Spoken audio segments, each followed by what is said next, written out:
ਵਾਹਿਗੁਰੂ ਵਾਹਿਗੁਰੂ ਵਾਹਿਗੁਰੂ ਵਾਹਿਗੁਰੂ ਵਾਹਿਗੁਰੂ। ਧਨਾਸਰੀ ਮਹੱਲਾ ਚੌਥਾ।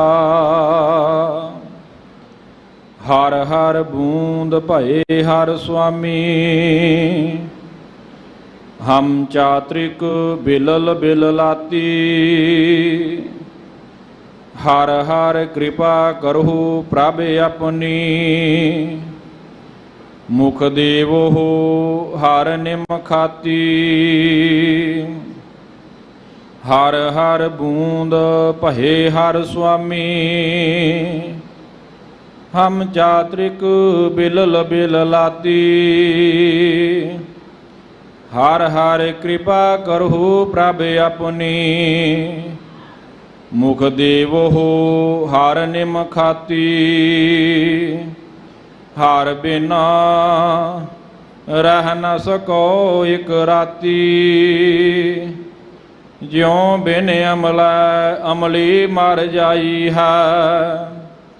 ਤਿਉ ਹਰ ਬਿਨ ਹਮ ਮਰ ਜਾਤੀ। ਰਹਾਉ ਤੁਮ ਹਰ ਸਰਵਰ ਆਤਿ ਅਗਾਹ, ਹਮ ਲਹ ਨ ਸਕਹਿ ਅੰਤ ਮਾਤੀ। ਤੂ ਪਰੈ ਪਰੈ ਅਪਰੰਪਰ ਸੁਆਮੀ, ਮਿਤ ਜਾਨਹੁ ਆਪਨ ਗਾਤੀ। ਹਰ ਕੀ ਸੰਤ ਜਨਾ ਹਰ ਜਪਿਓ, ਗੁਰ ਰੰਗ ਚਲੂਲਾ ਰਾਤੀ। ਹਰ ਹਰ ਭਗਤ ਬਣੀ ਅਤ ਸੋਭਾ, ਹਰ ਜਪਿਓ ਊਤਮ ਪਾਤੀ। ਆਪੇ ਠਾਕੁਰ ਆਪੇ ਸੇਵਕ,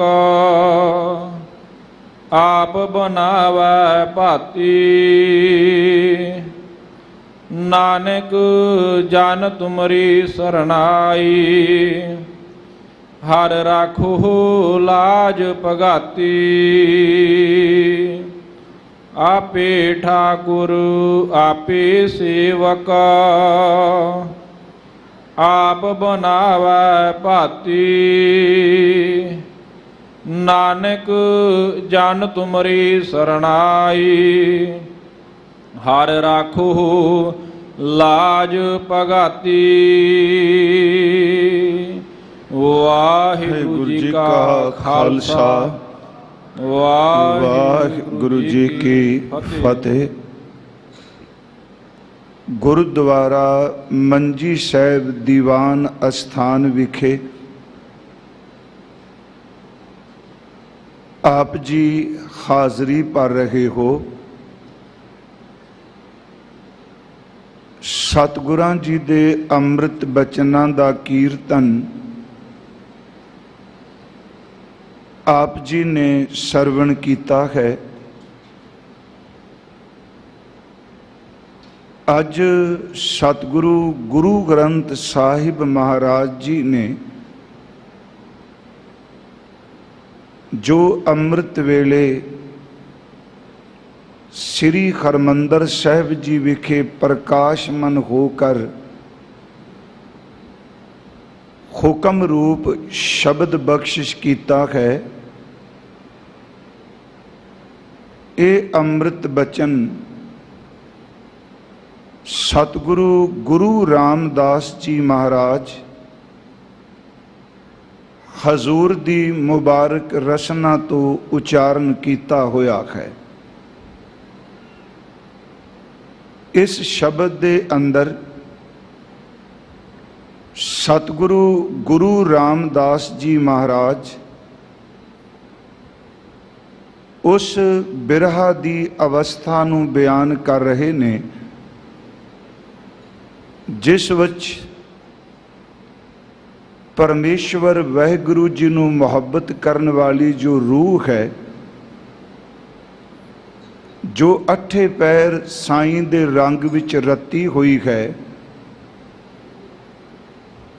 ਜਿਸ ਨੂੰ ਇੱਕ ਖਿਨ ਮਾਤਰ ਵੀ ਸਾਈਂ ਦੀ ਯਾਦ ਨਹੀਂ ਵਿਸਰਦੀ, ਉਸ ਅਵਸਥਾ ਨੂੰ ਸਤਿਗੁਰੂ ਗੁਰੂ ਰਾਮਦਾਸ ਆਪਣੇ ਤੇ ਟੁਕਾ ਕੇ ਇਹ ਅੰਮ੍ਰਿਤ ਬਚਨ ਉਚਾਰਨ ਕਰ ਰਹੇ ਨੇ। ਇਸ ਵਿੱਚ ਗੁਰੂ ਸਾਹਿਬਾਨ ਜੀ ਨੇ ਦੋ ਉਦਾਹਰਨਾਂ ਵੀ ਲਈਆਂ ਨੇ, ਇੱਕ ਚਾਤ੍ਰਿਕ ਦੀ ਤੇ ਦੂਸਰੀ ਨਸ਼ਾ ਕਰਨ ਵਾਲੇ ਨਸ਼ੇੜੀ ਦੀ, ਅਮਲੀ ਦੀ। ਪਰ ਉਸ ਨੂੰ ਪੋਜ਼ਿਟਿਵ ਸੈਂਸ ਵਿੱਚ ਹਜ਼ੂਰ ਨੇ ਫਰਮਾਇਆ ਕਿ ਜਿਵੇਂ ਅਮਲੀ ਅਮਲ ਤੋਂ ਬਿਨਾਂ ਨਹੀਂ ਰਹਿ ਸਕਦਾ, ਚਾਤ੍ਰਿਕ ਸ਼ਵਾਂਤੀ ਬੂੰਦ ਤੋਂ ਬਿਨਾਂ ਤ੍ਰਿਪਤ ਨਹੀਂ ਹੁੰਦਾ, ਇਸੇ ਤਰ੍ਹਾਂ ਪਾਰ ਬ੍ਰਹਮ ਪਰਮੇਸ਼ਵਰ ਜੀ ਅਸੀਂ ਵੀ ਆਪ ਜੀ ਦੇ ਨਾਮ ਤੋਂ ਬਿਨਾਂ ਨਹੀਂ ਰਹਿ ਸਕਦੇ। ਆਓ ਸਾਧ ਸੰਗਤ ਇਸ ਅੰਮ੍ਰਿਤ ਬਚਨ ਦੀ ਵਿਚਾਰ ਆਪਾਂ ਆਰੰਭ ਕਰੀਏ। ਆਪ ਜਿਤਨੇ ਸਤਿਗੁਰਾਂ ਜੀ ਦੇ ਇਸ ਅਸਥਾਨ ਤੇ ਬਿਰਾਜਮਾਨ ਹੋ ਜਾਂ ਦੇਸ਼ ਵਿਦੇਸ਼ ਵਿੱਚ ਆਪਣੇ ਘਰਾਂ 'ਚ ਬੈਠੇ ਸਤਿਗੁਰੂ ਜੀ ਦੇ ਇਸ ਸ਼ਬਦ ਦੀ ਵਿਚਾਰ ਸਰਵਣ ਕਰ ਰਹੇ ਹੋ, ਕੋਈ ਰਸਨਾ ਵਿਰਵੀ ਵਾਂਝੀ ਨਾ ਰਹੇ।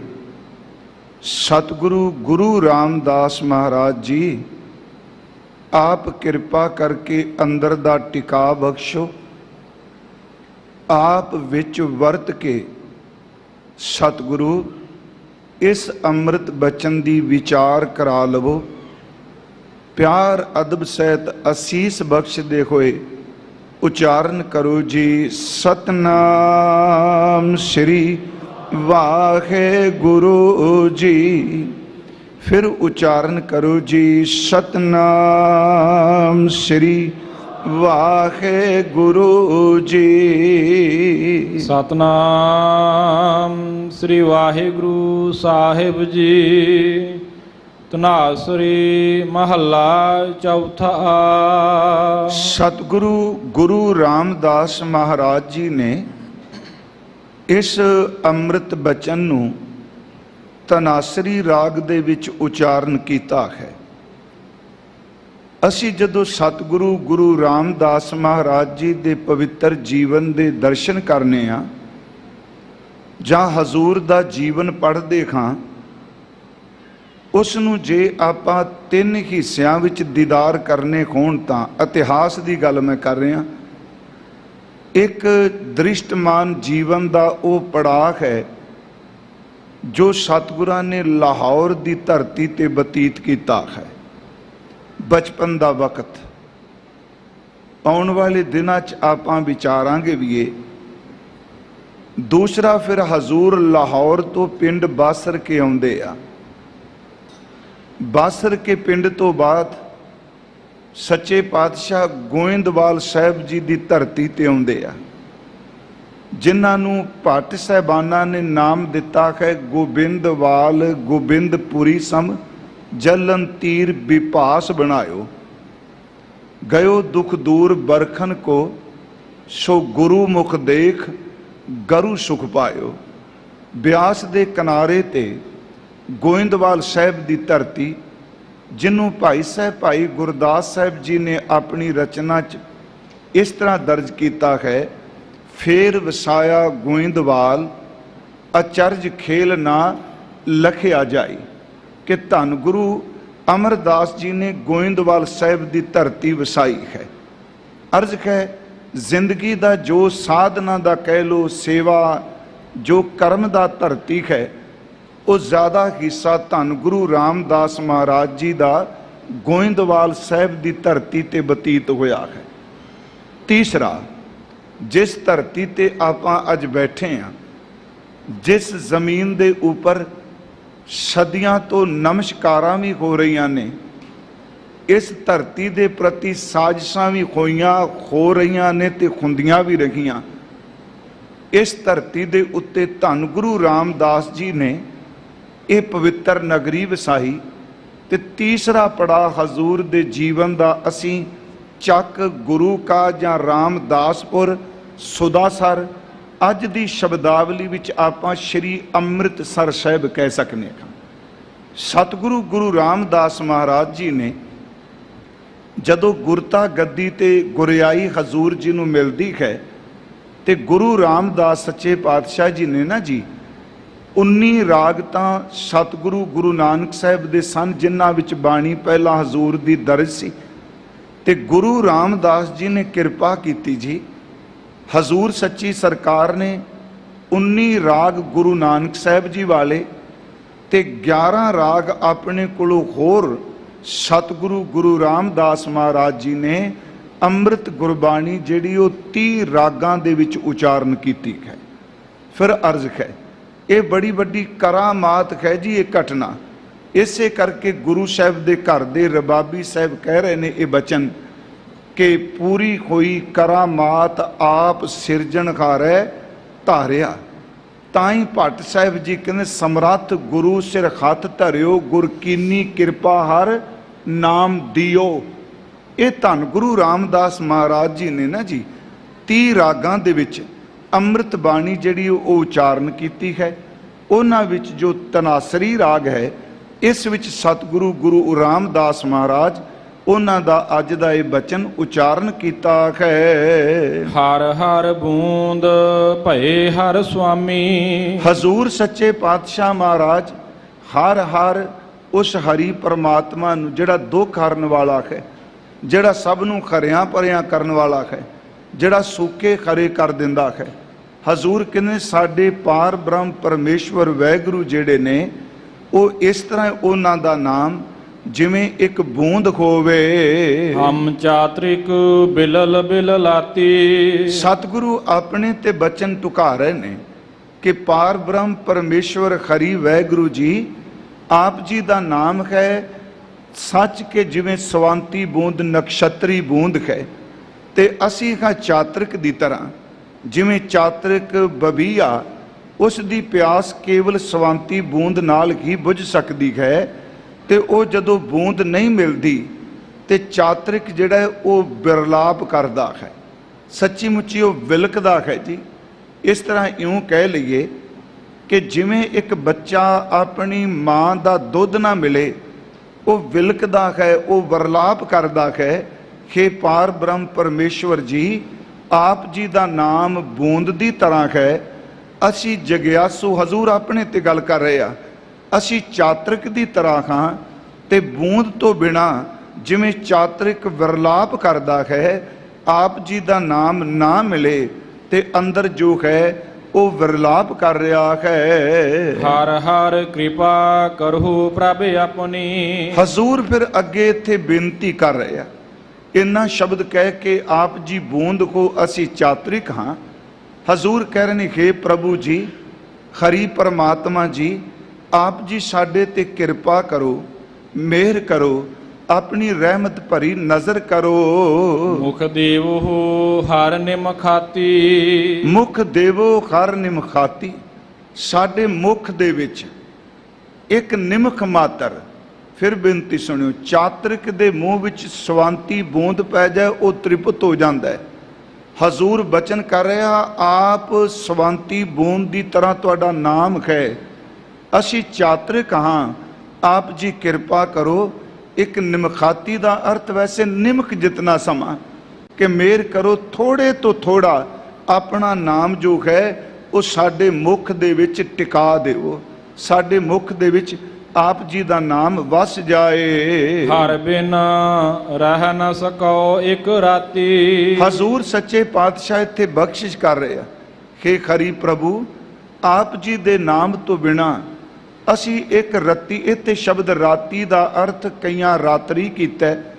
ਜ਼ਿਆਦਾਤਰ ਗੁਰਮੁਖਾਂ ਨੇ ਜਿਵੇਂ ਸ਼ਬਦ ਨਿਮਖਾਤੀ ਹੈ ਇਸ ਕਾਵ ਤੋਲ ਨੂੰ ਪੂਰਾ ਕਰਨ ਲਈ, ਇਸੇ ਤਰ੍ਹਾਂ ਸਤਿਗੁਰੂ ਨੇ ਜਿਹੜਾ ਇਹ ਸ਼ਬਦ ਵਰਤਿਆ ਹੈ ਰਾਤੀ, ਇਹਦਾ ਅਰਥ ਹੈ ਥੋੜਾ ਜਿਹਾ, ਰਤੀ ਮਾਤਰ। ਕਹਿੰਦੇ ਨੇ ਕਿ ਪ੍ਰਭੂ ਜੀ ਆਪ ਜੀ ਦੇ ਨਾਮ ਤੋਂ ਬਿਨਾ ਅਸੀਂ ਇੱਕ ਰੱਤੀ ਮਾਤਰ ਥੋੜੇ ਤੋਂ ਥੋੜਾ ਸਮਾਂ ਵੀ ਨਹੀਂ ਰਹਿ ਸਕਦੇ। ਜਿਉਂ ਬਿਨ ਅਮਲ ਅਮਲੀ ਮਰ ਜਾਈ ਹੈ। ਜਿਵੇਂ ਇੱਕ ਨਸ਼ਾ ਕਰਨ ਵਾਲੇ ਨਸ਼ੈੜੀ ਬੰਦੀ ਨੂੰ, ਅਮਲੀ ਬੰਦੇ ਨੂੰ ਅਮਲ ਨਾ ਮਿਲੇ ਤੇ ਉਹ ਅਮਲ ਤੋਂ ਬਿਨਾ ਰਹਿ ਨਹੀਂ ਸਕਦਾ। ਉਹ ਤੜਫਦਾ ਹੈ, ਸੱਚੀ ਮੁੱਚੀ ਉਹ ਸਭ ਕੁਝ ਆਪਣਾ ਆਪ ਚੋਰੀ ਕਹਿ ਲੋ, ਜੋ ਮਰਜੀ ਛਲ ਫਰੇਬ ਕਰੇ।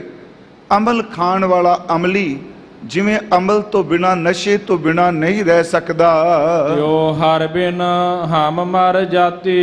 हे ਪਾਰ ਬ੍ਰਹਮ ਪਰਮੇਸ਼ਵਰ ਜੀ, ਇਸੇ ਤਰ੍ਹਾਂ ਹਰੀ ਜੀ ਆਪ ਜੀ ਦੇ ਨਾਮ ਤੋਂ ਬਿਨਾ ਅਸੀਂ ਮਰ ਜਾਂਦੇ ਖਾਂ, ਸਾਡਾ ਜੀਵਨ ਨਹੀਂ ਰਹਿੰਦਾ। ਆਪ ਜੀ ਨਾਮ ਦੇਵੋ ਤਾਂ ਹੀ ਜ਼ਿੰਦਗੀ ਹੈ। ਇਹ ਸਤਿਗੁਰਾਂ ਨੇ ਜੀ ਰਹਾਉ ਦੇ ਅੰਮ੍ਰਿਤ ਬਚਨ ਦਰਜ ਕੀਤੇ ਆ, ਜੋ ਅਸੀਂ ਹੁਣ ਅਰਥ ਕੀਤੇ ਆ। ਥੋੜੀ ਜੀ ਇਹਨਾਂ ਦੋ ਬਚਨਾਂ ਦੀ ਵਿਆਖਿਆ ਵਿਚਾਰ। ਇੱਕ ਤਾਂ ਜਦੋਂ ਅੰਮ੍ਰਿਤ ਵੇਲੇ ਇਹ ਸ਼ਬਦ ਆਪਾਂ ਸਾਰਿਆਂ ਸੁਣਿਆ, ਸਿੰਘ ਸਾਹਿਬ ਜੀ ਨੇ ਸਤਿਗੁਰੂ ਦੇ ਅੰਮ੍ਰਿਤ ਬਚਨਾਂ ਵਿੱਚੋਂ ਸਾਨੂੰ ਸੁਣਾਇਆ, ਤੇ ਮੇਰੇ ਮਨ 'ਚ ਉਦੋਂ ਵੀ ਬੈਠਿਆਂ ਇਹ ਖਿਆਲ ਆਇਆ ਕਿ ਕਥਾ ਤਾਂ ਆਪਾਂ ਅੱਜ ਕਰਾਂਗੇ ਹੀ, ਪਰ ਗੁਰਮੁਖੋ ਇਹ ਗੱਲ ਯਾਦ ਰੱਖਿਓ ਕਿ ਇਹ ਇੰਨੀ ਉੱਚੀ ਪਰਮ ਅਵਸਥਾ ਦਾ ਸ਼ਬਦ ਹੈ, ਇਹ ਸਿਰਫ ਗੁਰੂ ਰਾਮਦਾਸ ਸੱਚੇ ਪਾਤਸ਼ਾਹ ਜੀ ਦਾ ਆਪਣਾ ਹੀ ਅਨੁਭਵ ਹੈ। ਇਹ ਥੋੜਾ ਜਿਹਾ ਮੈਂ ਅੱਜ ਸਮਾਂ ਇਹ ਤੇ ਅਰਜ਼ ਕਰਨਾ ਚਾਹੁੰਦਾ। ਅਰਥ ਕਥਾ ਹਰ ਕੋਈ ਗੁਰਮੁਖ ਪਿਆਰਾ ਇਹਦੀ ਕਰ ਸਕਦਾ ਜੋ ਗੁਰਮੁਖ ਵਿਚਾਰਵਾਨ ਹੁੰਦੇ ਆ, ਪਰ ਗੁਰਮੁਖੋ ਇਹ ਗੱਲ ਬੜੀ ਸਪਸ਼ਟ ਹੈ, ਇਸ ਵਿੱਚ ਜੋ ਚਾਤਰਿਕ ਸ਼ਬਦ, ਅਮਲੀ ਸ਼ਬਦ ਰਹਿ ਨਹੀਂ ਸਕਦੇ। ਤੁਸੀਂ ਬੂੰਦ ਦੀ ਤਰ੍ਹਾਂ ਹੋ, ਇਹ ਸ਼ਬਦਾਵਲੀ ਆਮ ਕਵੀਆਂ ਵਾਲੀ ਨਹੀਂ। ਫਿਰ ਬੇਨਤੀ ਸੁਣਿਓ, ਚਲੋ ਕਵੀ ਸੱਜਣ ਵਰਦੇ ਆ, ਪਰ ਇਸ ਸ਼ਬਦਾਵਲੀ ਦੇ ਪਿੱਛੇ ਸੱਚੀ ਮੁੱਚੀ ਉਹ ਅਨੁਭਵ ਹੈ, ਉਹ ਜੀਵਨ ਹੈ ਜਿਹੜਾ ਪਰਮਾਤਮਾ ਦੇ ਨਾਮ ਤੋਂ ਬਿਨਾਂ ਰਹਿ ਨਹੀਂ ਸਕਦਾ। ਮੇਰੀ ਫਿਰ ਇਸ ਬੇਨਤੀ ਨੂੰ ਸੁਣਿਓ, ਮੈਂ ਅਰਜ਼ ਕਰ ਸਕਾਂ। ਇੱਕ ਹੁੰਦਾ ਸ਼ਬਦ ਕਹਿ ਦੇਣੇ, ਦੂਜਾ ਹੈ ਕਿ ਜੀਵਨ ਦੇ ਵਿੱਚ ਉਤਰ ਜਾਣਾ। ਇਹਨੂੰ ਉਦਾਹਰਨ ਇੱਕ ਦਾਸ ਦਿੰਦਾ, ਸਮਝਣ ਵਾਸਤੇ ਹੈ ਉਦਾਹਰਨ। ਆ ਲੋਕ ਖੇਲ ਤਮਾਸ਼ੇ ਕਰਦੇ ਆ, ਫਿਲਮਾਂ ਬਣਾਉਂਦੇ ਆ। ਆਪ ਜੀ ਦੇਖੋ, ਕਈ ਵਾਰੀ ਫਿਲਮ ਦੇ ਵਿੱਚ ਇੱਕ ਰੋਲ ਅਦਾ ਕਰਨ ਵਾਲੀ ਇਸਤਰੀ ਔਰਤ, ਉਹਨੇ ਮਾਂ ਦਾ ਪਾਠ ਅਦਾ ਕਰਨਾ ਜਾਂ ਮਾਂ ਦਾ ਰੋਲ ਅਦਾ ਕਰਨਾ। ਹੁਣ ਉਹ ਮਾਂ ਹੈ ਜਿਸ ਨੇ, ਜਿਹਦੀ ਕੁੱਖ ਦੇ ਵਿੱਚ, ਇਉਂ ਕਹਿ ਲਓ ਜਿਸ ਦੀ ਗੋਦ ਦੇ ਵਿੱਚ ਬੱਚਾ ਹੈ। ਮੈਂ ਸਿਰਫ ਉਦਾਹਰਨ ਦੇਣ ਲੱਗਾ ਗੁਰਮੁਖੋ ਇਸ ਗੱਲ ਲਈ ਕਿ ਇਹ ਅਨੁਭਵ ਕੀ ਹੈ, ਤੇ ਸਿਰਫ ਸ਼ਾਬਦਿਕ ਅਰਥ ਮੈਂ ਵੀ ਕਰ ਜਾਣੇ ਨੇ, ਦੋਨਾਂ ਵਿੱਚ ਕਿੰਨਾ ਕੁ ਅੰਤਰ ਹੈ। ਤੇ ਇਹੀ ਅਰਦਾਸ ਕਰਨੀ ਹੈ ਸੱਚੇ ਪਾਤਸ਼ਾਹ ਕਿ ਤੁਸੀਂ ਕਿਰਪਾ ਕਰੋ, ਸਾਨੂੰ ਸ਼ਾਬਦਿਕ ਅਰਥਾਂ ਤੋਂ ਅੱਗੇ ਇਸ ਨੂੰ ਜੀਵਨ ਵਿੱਚ ਅਨੁਭਵ ਦੀ ਦਾਤ ਵੀ ਬਖਸ਼ ਦਿਓ। ਇਹ ਜੋ ਹੈ ਇਹਨੂੰ ਮਹਿਸੂਸ ਵੀ ਕਰ ਸਕੀਏ। ਮੰਨ ਲਓ ਇੱਕ ਔਰਤ ਨੇ, ਖੇਲ ਹੋ ਰਿਹਾ, ਤਮਾਸ਼ਾ ਹੋ ਰਿਹਾ, ਉਸ ਵਿੱਚ ਉਹਨੇ ਇੱਕ ਮਾਂ ਦਾ ਰੋਲ ਅਦਾ ਕਰਨਾ, ਤੇ ਉਹ ਮਾਂ ਜਿਹਦੀ ਗੋਦ ਵਿੱਚ ਬੱਚਾ ਹੈ, ਪਰ ਉਸ ਔਰਤ ਦਾ ਆਪਣਾ ਤਾਂ ਬੱਚਾ ਹੈ ਨਹੀਂ, ਉਹ ਸਿਰਫ ਇੱਕ ਰੋਲ ਅਦਾ ਕਰ ਰਹੀ ਹੈ।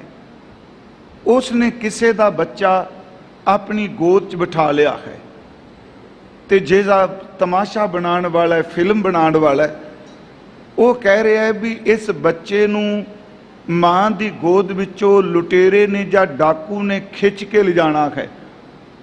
ਤੇ ਮਾਂ ਨੇ ਜਦੋਂ ਬੱਚਾ ਉਹ ਡਾਕੂ ਖਿੱਚ ਕੇ ਲਿਜਾ ਰਿਹਾ ਹੈ, ਉਸ ਵਕਤ ਸਿਰਫ ਅੰਦਰ ਦੀ ਵੇਦਨਾ ਰੋ ਕੇ ਪ੍ਰਗਟ ਕਰਨੀ ਹੈ।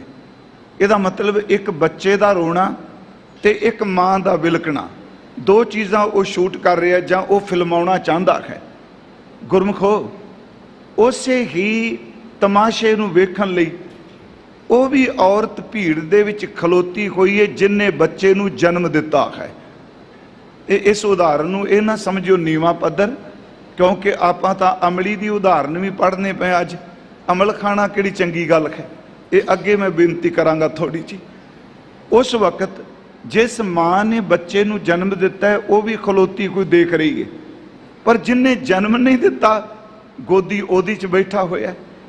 ਉਹਨਾਂ ਜੋ ਫਿਲਮਾਣਾ ਸੀ ਕਿ ਇੱਕੋ ਦਮ ਉਹ ਭੱਜ ਕੇ ਡਾਕੂ ਆ ਰਿਹਾ, ਘੋੜੇ ਤੇ ਚੜ੍ਹਿਆ ਆ ਰਿਹਾ, ਉਹ ਗੋਦੀ ਵਿੱਚ ਪਏ ਕੋਈ ਬੱਚੇ ਨੂੰ ਬਾਂਹ ਤੋਂ ਧੁੰਦਾ ਹੈ, ਪਿੱਛੋਂ ਉਹ ਆਵਾਜ਼ ਦਿੰਦੇ ਨੇ ਰੋਣ ਦੀ। ਸੱਚ ਇਹ ਵੇ ਕਿ ਜਿਨਨੇ ਸਿਰਫ ਤੇ ਸਿਰਫ ਐਕਟਿੰਗ ਕਰਨੀ ਹੈ, ਉਹਦੇ ਗਲੇ ਵਿੱਚੋਂ ਆਵਾਜ਼ ਨਹੀਂ ਉਹ ਨਿਕਲੇਗੀ, ਧੁਰ ਅੰਦਰ ਤੋਂ ਆਵਾਜ਼ ਨਹੀਂ, गुरमुखो वो सिर्फ बनावटी रोना रो रही है क्योंकि नकली मां बनी हुई है, असली नहीं। पर जिस मां ने जन्म दिता है, जदों बच्चे की चीक ओदे कन्नां विच पैगी, सच एवे वो भीड़ विच खलोती कोई भी अंदरों खौका लैके रोण लग पैगी, क्योंकि बच्चा ओदा अनुभव है, उन्हें जन्म दिता है। तो जिहड़ी सिर्फ मां की नकल कर रही है ओदे कोल खिमा करियो, वो अनुभव नहीं। मैं बड़ी सीधी जी गल कीती अज। देखो ये शब्द बहुत उच्ची अवस्था का है। ये कहना एक निमख मात्र नहीं रह सकते, तो आप नितनेम भी ना करिए, आप किवें कह सकने जी इस एक निमख मात्र नहीं रह सकते।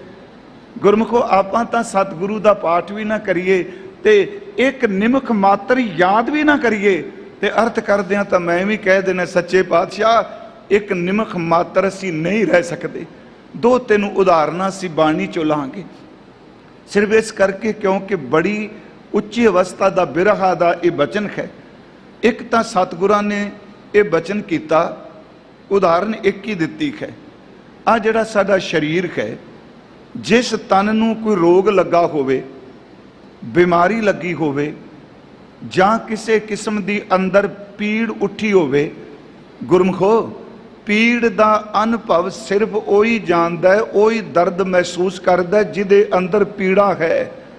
जिस अंदर दर्द है तो जिस अंदर दर्द कोई नहीं, वो कोल खलोता कह सकता धीरज रख, तेरी आवाज़ साडे तो जरी नहीं जाती, पर ओदे अंदर वो खिच वो पीड़ वाला दर्द महसूस नहीं हो सकता।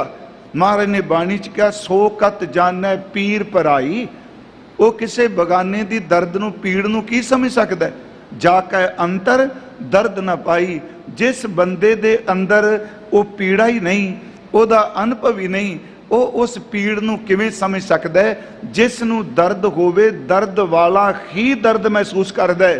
प्यारिओ वाहिगुरू जी नूं मिलण दी जिहड़ी बिरहा दा विछोड़े दा साईं दे मिलाप लई दर्द है, एक केवल दर्द वो जान सकता है जिन्हों वाहिगुरू ने कृपा करके दात दी हुई है। फिर बिनती सोकत जाने पीर पराई, जाके अंतर दर्द ना पाई। एक बचन महाराज जी का होर आउंदा है, वो सतगुरां दा बचन है, जिन्ना अंदर उमर थल सेई जानन सूलियां। उमर थल का अर्थ आप कई बार किया फोड़ा, रसौली कह लो, जिन्हों ट्यूमर कहिंदे आ। जिस बंदे दे सिर दे विच जां शरीर विच किते रसौली होवे, जेड़ी पीड़ उहनूं रात हुंदी है, जेड़ी दर्द उहनूं रात हुंदी है जां दिने हुंदी है, वो दर्द विच विलकदा है। गुरमुखो दूसरे वास्ते वो दर्द कोई मैने नहीं रखदी, जिस अंदर दर्द है वो ही जानदा है। महाराज कहते जिवें किसे अंदर रसौली है, फोड़ा है, उस दर्द की चीज नूं खिच नूं वही जानता है जिन्हों दर्द है। सच्ची मुच्ची वाहिगुरू जी दे मिलाप का दर्द ये भी वही जानता है जिदे अंदर सच्ची मुच्ची रब ने दर्द का ये फोड़ा टिका दिता है। तीसरी बेनती है, महाराज जी का एक बचन है कि मन की बिरथा मन ही जाने, अवर के जाने को पीर परैया। मन के दर्द नूं केवल दर्दमंद ही समझ सकता है, दूसरा बंदा की पीड़ समझ सकता है। इस करके मैं आरंभ च अज थोड़े जे मिनटे लाए। एक तो यह शब्द इतनी परम अवस्था दा है जिस विच सच्चे पातशाह कहते हैं प्रभु जी असी आप जी तो बिना एक निमख भी नहीं रह सकते, किरपा करो आप जी बूंद की तरह हो, असी चातरक की तरह हाँ। जिमें चातरक की प्यास सवांती बूंद नाल बुझदी है, साडे अंदर की तृप्ति केवल आप जी दे नाम नाल होनी है। क्योंकि श्री गुरु ग्रंथ साहिब की बाणी विच चातरिक का बड़ी वारी जिक्र किया सच्चे पातशाह जी ने। जिमें उसनूं चातरिक क्या, चातक क्या, पपीया क्या, बंबिया क्या, बाबीया क्या, सारंग शब्द वरतिया। क्योंकि ज़्यादातर शब्द सतगुरां ने यह प्रभु की दर्शन प्यास वास्ते वरतिया। इस जीव का ना कहा जाता भी चातरिक जिहड़ा है यदी प्यास केवल तो केवल नक्षत्री बूंद नाल ही बुझदी है। कोई सज्जन ये भी कहते आ कि इस दे गले दे विच सुराख है, ये बाहरों पानी पी नहीं सकता। मुक्ति गल की भी चातरिक बारे जो मनौत है, पपीया क्या, बबिया क्या, सारंग शब्द वरतिया कि इस दे अंदर दी प्यास केवल तां केवल बदलां दा पानी, बदलां दी बूंद ही बुझा सकदी है, होर कोई नहीं। सतगुरु ने इस नूं उस जगियासू लई वरतिया है कि जिहड़ा सच्ची मुच्ची दुनिया दी किसे चीज़ नाल तृप्त नहीं हो सकदा, ओदी तृप्ति केवल पार ब्रह्म परमेश्वर दे नाम नाल ही हो सकदी है।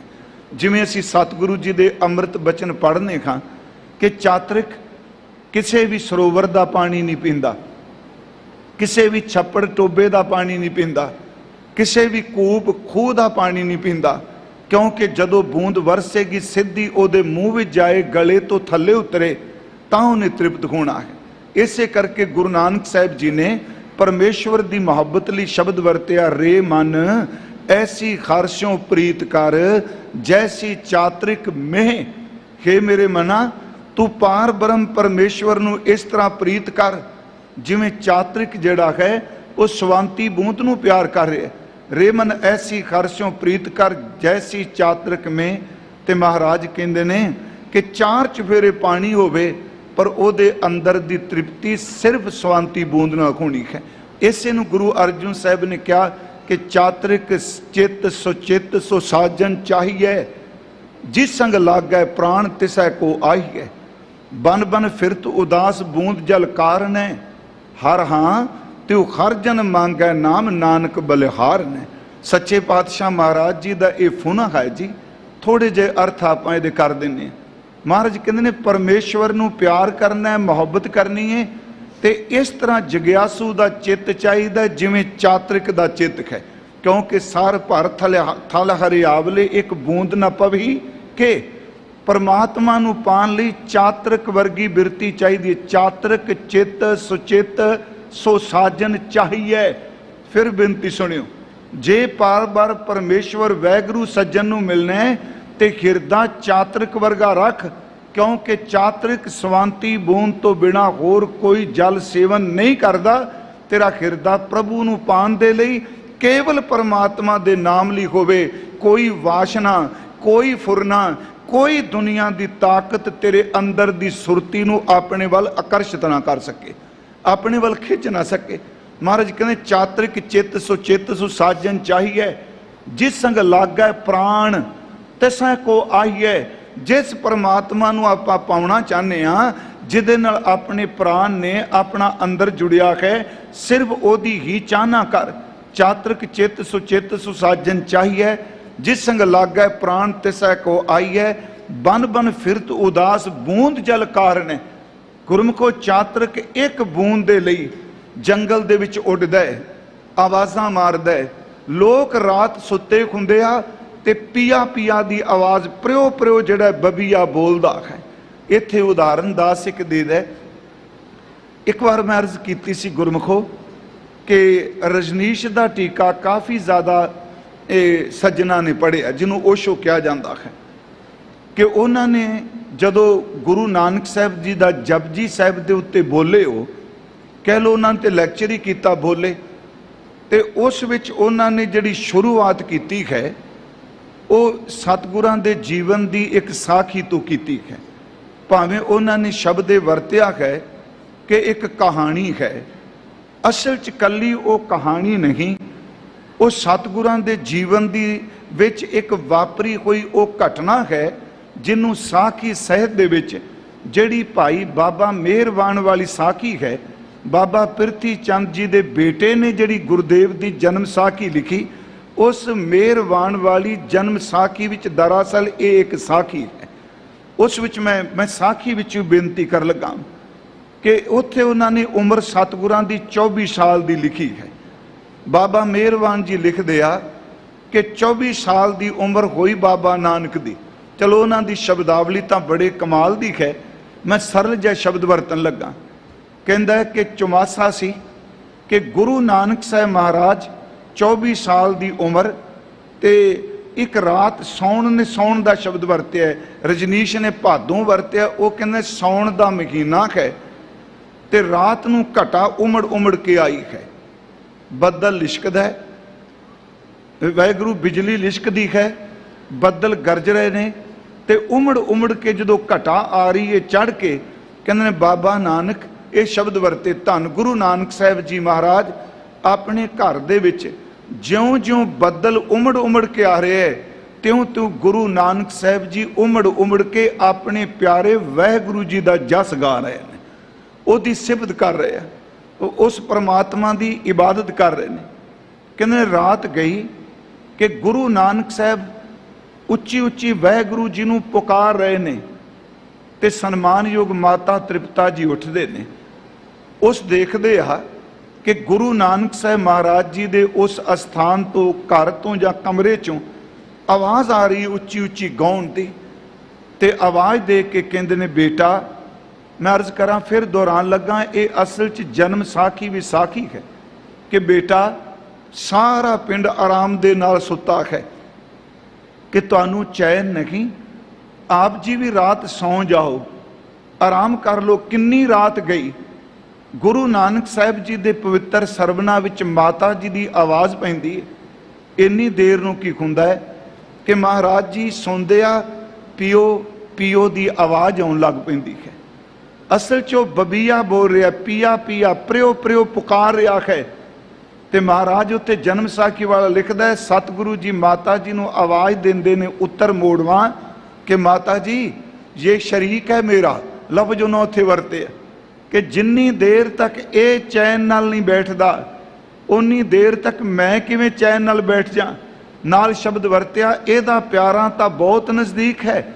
ਅੱਜ ਬੱਦਲ ਉਮੜ ਕੇ ਆਇਆ, ਬਾਰਿਸ਼ ਹੋਵੇਗੀ, ਇਹਦੀ ਤ੍ਰਿਪਤੀ ਹੋ ਜਾਏਗੀ। ਜਿਵੇਂ ਇਹ ਆਪਣੇ ਪਿਆਰੇ ਲਈ ਰਾਤ ਨੂੰ ਜਾ ਕੇ ਪ੍ਰਿਓ ਕਰ ਰਿਹਾ ਹੈ, ਆਪਣੇ ਪਿਆਰੇ ਤੋਂ ਬਿਨਾਂ ਇਹਨੂੰ ਨੀਂਦ ਨਹੀਂ ਆਉਂਦੀ। ਸੱਚ ਇਹ ਵੇ ਮਾਂ, ਮੈਂ ਆਪਣੇ ਵਾਹਿਗੁਰੂ ਜੀ ਤੋਂ ਬਿਨਾਂ ਨਹੀਂ ਸੌ ਸਕਦਾ, ਇੱਕ ਨਿਮਖ ਮਾਤਰ ਉਹਦੇ ਤੋਂ ਬਿਨਾਂ ਮੈਨੂੰ ਵੀ ਚੈਨ ਨਹੀਂ ਆਉਂਦਾ। ਸਾਖੀਕਾਰ ਫਿਰ ਕਹਿੰਦਾ ਹੈ ਉੱਥੇ ਬਾਬਾ ਜੀ ਨੇ ਸ਼ਬਦ ਬੋਲਿਆ, ਉਹ ਸ਼ਬਦ ਗੁਰੂ ਗ੍ਰੰਥ ਸਾਹਿਬ ਵਿੱਚ ਦਰਜ ਹੈ ਜੀ। ਉਹ ਸ਼ਬਦ ਦੀਆਂ ਰਾਉ ਦੇ ਬੱਚੇ ਨੇ, ਰੈਣ ਬਬੀਹਾ ਬੋਲਿਓ ਮੇਰੀ ਮਾਈ। ਤੁਕਾਂ ਵੀ ਇਹ ਨੇ, ਰਹਿਣ ਦਾ ਅਰਥ ਹੈ ਰਾਤ, ਕਿ ਦੇਖ ਮੇਰੀ ਮਾਂ ਆ ਰਾਤ ਨੂੰ ਪਪੀਆ ਕਿੰਨੀ ਉੱਚੀ ਆਵਾਜ਼ ਵਿੱਚ ਬੋਲ ਰਿਹਾ ਹੈ। ਤੇ ਸੱਚੀ ਮੁੱਚੀ ਪਪੀਏ ਦੀ ਆਵਾਜ਼ ਇੱਕੋ ਦਰਦ ਹੈ ਜਿੰਨੇ ਕਿਤੇ ਸੁਣਿਆ ਹੋਵੇ। ਭਾਈ ਸ਼ੇਰ ਸਿੰਘ ਜੀ ਕਸ਼ਮੀਰ ਵਾਲੇ ਜਿਹੜੇ ਸੱਜਣ ਕਥਾ ਕਰਦੇ ਨੂੰ ਪਤਾ ਹੋਣਾ, ਉਹਨਾਂ ਦੀਆਂ ਦੋ ਪੁਸਤਕਾਂ ਖਾਸ ਕਰਕੇ ਆਤਮ ਦਰਸ਼ਨ ਤੇ ਵਾਹਿਗੁਰੂ ਦਰਸ਼ਨ। ਆਤਮ ਦਰਸ਼ਨ ਦੇ ਵਿੱਚ ਉਹਨਾਂ ਨੇ ਪਪੀਏ ਦਾ ਜ਼ਿਕਰ ਕੀਤਾ। ਉਹ ਕਹਿੰਦੇ ਨੇ ਮੈਂ ਜੰਮੂ ਦੇ ਜੰਗਲਾਂ ਵਿੱਚ ਸਾਂ ਤੇ ਮੇਰੇ ਕੰਨਾਂ ਵਿੱਚ ਇੱਕ ਬੜੀ ਦਰਦ ਭਰੀ ਆਵਾਜ਼ ਪਈ ਤੇ ਮੈਂ ਪੁੱਛਿਆ ਉੱਥੋਂ ਦੇ ਲੋਕਾਂ ਨੂੰ ਇਹ ਆਵਾਜ਼ ਕਿਹਦੀ। ਕਹਿੰਦੇ ਸੱਚੀ ਮੁੱਚੀ ਉਸ ਆਵਾਜ਼ ਵਿੱਚ ਇੰਨਾ ਕੁ ਦਰਦ ਸੀ ਕਿ ਜਿਵੇਂ ਇੱਕ ਬੱਚੇ ਦੀ ਮੌਤ, ਖਿਮਾ ਕਰਿਓ ਲਫ਼ਜ਼ ਨਾ ਵਰਤੇ, ਇੱਕ ਬੱਚੇ ਦੇ ਵਿਛੋੜੇ ਵਿੱਚ ਮਾਂ ਵਿਲਕਦੀ ਹੈ। ਪਪੀਏ ਦੀ ਆਵਾਜ਼ ਵਿੱਚ ਇੰਨਾ ਦਰਦ ਸੀ, ਕਹਿੰਦੇ ਉਸ ਦਰਦ ਭਰੀ ਆਵਾਜ਼ ਨੇ ਮੇਰੇ ਅੰਦਰ ਨੂੰ ਝੰਜੋੜ ਕੇ ਰੱਖ ਦਿੱਤਾ। ਮੈਂ ਆਰੰਭ 'ਚ ਕਿਹਾ ਵੀ ਸ਼ਬਦ ਹੈ ਅਨੁਭਵ, ਕਥਾ ਆਪਾਂ ਕਰ ਰਹੇ ਹਾਂ। ਸਤਿਗੁਰੂ ਕਹਿ ਰਹੇ ਨੇ ਰੈਣ ਬਬੀਹਾ ਬੋਲਿਓ ਮੇਰੀ ਮਾਈ, ਐ ਮੇਰੀ ਮਾਂ ਦੇਖ ਰਾਤ ਨੂੰ ਪਪੀਆ ਬੋਲ ਰਿਹਾ ਹੈ। ਆਰੰਭ ਵਿੱਚ ਸਤਿਗੁਰੂ ਸ਼ਬਦ ਵਰਤਿਆ, ਚਾਤ੍ਰਿਕ ਮੀਨ ਜਲ ਹੀਤੇ ਸੁਖ ਪਾਵੈ, ਸਾਰੰਗ ਸ਼ਬਦ ਸੁਹਾਈ। ਇਸ ਸ਼ਬਦ ਵਿੱਚੋਂ 3-4 ਤੁਕਾਂ ਸਿਵਦਾਸ ਨੇ ਲਈਆਂ ਨੇ। ਇੱਕ ਚਾਤ੍ਰਿਕ ਤੇ ਦੂਸਰੀ ਮੱਛੀ।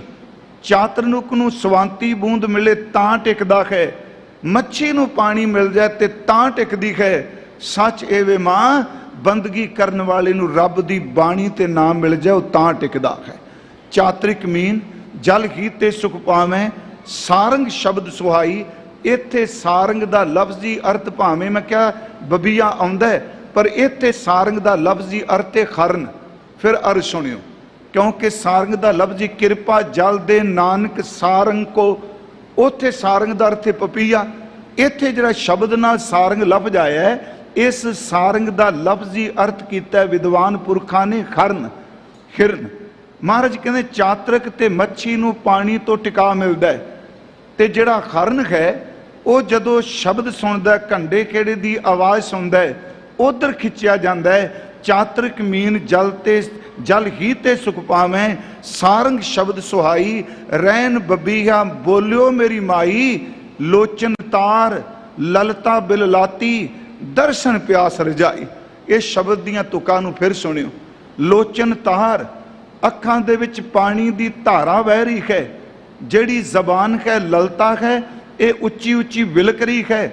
ਲੋਚਨ ਤਾਰ ਲਲਤਾ ਬਿਲਾਤੀ, ਉਹਦੀ ਵਿਲਕ ਨੂੰ ਕੋਈ ਬਿਆਨ ਨਹੀਂ ਕਰ ਸਕਦਾ।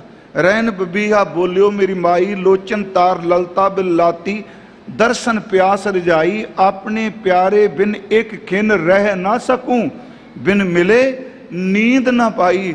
ਉਸ ਪਿਆਰੇ ਤੋਂ ਬਿਨਾ ਮੈਂ ਇੱਕ ਖਿਨ ਵੀ ਨਹੀਂ ਰਹਿ ਸਕਦਾ, ਤੇ ਉਸ ਦੇ ਮਿਲਾਪ ਤੋਂ ਬਿਨਾ ਮੇਰੇ ਅੰਦਰ ਨੂੰ ਨੀਂਦ ਨਹੀਂ ਪੈ ਸਕਦੀ। ਮਹਾਰਾਜ ਜੀ ਨੇ ਸ਼ਬਦ ਉਚਾਰਨ ਕੀਤਾ, ਮਾਂ ਪਪੀਆ ਬੋਲ ਰਿਹਾ ਹੈ। ਕਹਿੰਦੇ ਨੇ ਮਾਤਾ ਤ੍ਰਿਪਤਾ ਜੀ ਨੇ ਸੁਣਿਆ, ਤੇ ਨਾਲ ਉੱਥੇ ਜਿਹੜੇ ਸ਼ਬਦ ਕਿੰਨੇ ਵਰਤੇ ਪਿਆਰੇ ਕਿ ਹੇ ਪਰਮੇਸ਼ਵਰ ਜੀ, ਮੇਰੇ ਨਾਨਕ ਪੁੱਤਰ ਦੀ ਪ੍ਰੀਤ ਤੋੜ ਨਿਭੇ। ਉਹ ਸਾਖੀ 'ਚ ਸ਼ਬਦ ਵਰਤੇ ਮਾਤਾ ਜੀ ਵੀ ਕੇਵਲ ਅਸੀਸ ਹੈ। ਮੇਰੇ ਕਹਿਣ ਤੋਂ ਮੁਰਾਦ ਕਿ ਜਗਿਆਸੂ ਵਾਸਤੇ ਜਿਹੜਾ ਇਸ ਤੜਪ ਵਿੱਚ ਹੈ, ਉਹਦੇ ਲਈ ਚਾਤਰਿਕ ਪਪੀਆ ਇੱਕ ਅਵਸਥਾ ਕਹਿ ਲੋ ਜੀ, ਕੇਵਲ ਬੋਲ ਨਹੀਂ। ਮੈਂ ਫਿਰ ਸ਼ਬਦ ਵਰਤ ਰਿਹਾ ਹਾਂ, ਚਾਤਰਿਕ ਚਿੱਤ ਸੁਚਿੱਤ ਸੁਸਾਜਨ ਚਾਹੀਏ, ਜਿਸ ਸੰਗ ਲਾਗੈ ਪ੍ਰਾਣ ਤਿਸੈ ਕੋ ਆਹੀਐ, ਬਨ ਬਨ ਫਿਰਤ ਉਦਾਸ ਬੂੰਦ ਜਲ ਕਾਰਨੈ, ਹਰ ਹਾਂ ਤਿਉ ਹਰ ਜਨ ਮੰਗੈ ਨਾਮ ਨਾਨਕ ਬਲਿਹਾਰਨੈ। ਇਸੇ ਤਰ੍ਹਾਂ ਪ੍ਰਭੂ ਦਾ ਪਿਆਰਾ ਪਰਮੇਸ਼ਵਰ ਦਾ ਨਾਮ ਮੰਗਦਾ ਹੈ। ਸ੍ਰੀ ਗੁਰੂ ਗ੍ਰੰਥ ਸਾਹਿਬ ਦੀ ਬਾਣੀ ਵਿੱਚ ਥੋੜੇ ਜਿਹਾ ਹੋਰ ਬਚਨ ਅਸੀਂ ਲੈ ਲਈਏ, ਕਿਉਂਕਿ ਬਾਣੀ ਖੁਸ਼ਕ ਫਿਲਾਸਫੀ ਨਹੀਂ, ਕੇਵਲ ਰੁੱਖਾਪਨ ਨਹੀਂ। ਅੱਜ ਵੇਖਣ ਨੂੰ ਜਦੋਂ ਅਸੀਂ ਚਾਰ ਚੁਗਿਰਦਾ ਵੇਖਨੇ ਆ, ਸ਼ਬਦ ਅਤ ਦਾ ਰਸ ਨਾਲ ਭਰਿਆ ਹੁੰਦਾ ਹੈ। ਗੁਰਮੁਖੋ ਸ਼ਬਦ ਪਰਮਾਤਮਾ ਦੇ ਨਾਮ 'ਚ ਭਿੱਜਾ ਹੁੰਦਾ ਹੈ। ਤੇ ਜਦੋਂ ਅਸੀਂ ਕਈ ਵਾਰੀ ਸੁਣਨੇ ਆ ਤੇ ਵਿਚਾਰ ਇੰਨੀ ਖੁਸ਼ਕ ਹੁੰਦੀ ਏ, ਬੰਨਵਾ ਬੰਦਾ ਮਨ ਕਹਿੰਦਾ ਹੈ ਵੀ ਸ਼ਬਦ ਇਹਨਾਂ ਪ੍ਰੇਮ 'ਚ ਭੁੱਜਾ ਹੈ, ਅਦਾਇਗੀ ਕਿੰਨੀ ਰੁੱਖੀ ਹੁੰਦੀ ਪਈ ਹੈ। ਗੁਰੂ ਗ੍ਰੰਥ ਸਾਹਿਬ ਦੀ ਬਾਣੀ ਰੁੱਖੀ ਨਹੀਂ। ਸਤਿਗੁਰੂ ਦੀ ਬਾਣੀ ਦਾ ਇੱਕ ਇੱਕ ਸ਼ਬਦ ਜਿਹੜਾ ਗੁਰਮੁਖੋ ਅੰਮ੍ਰਿਤ ਨਾਲ ਭਰਪੂਰ ਹੈ।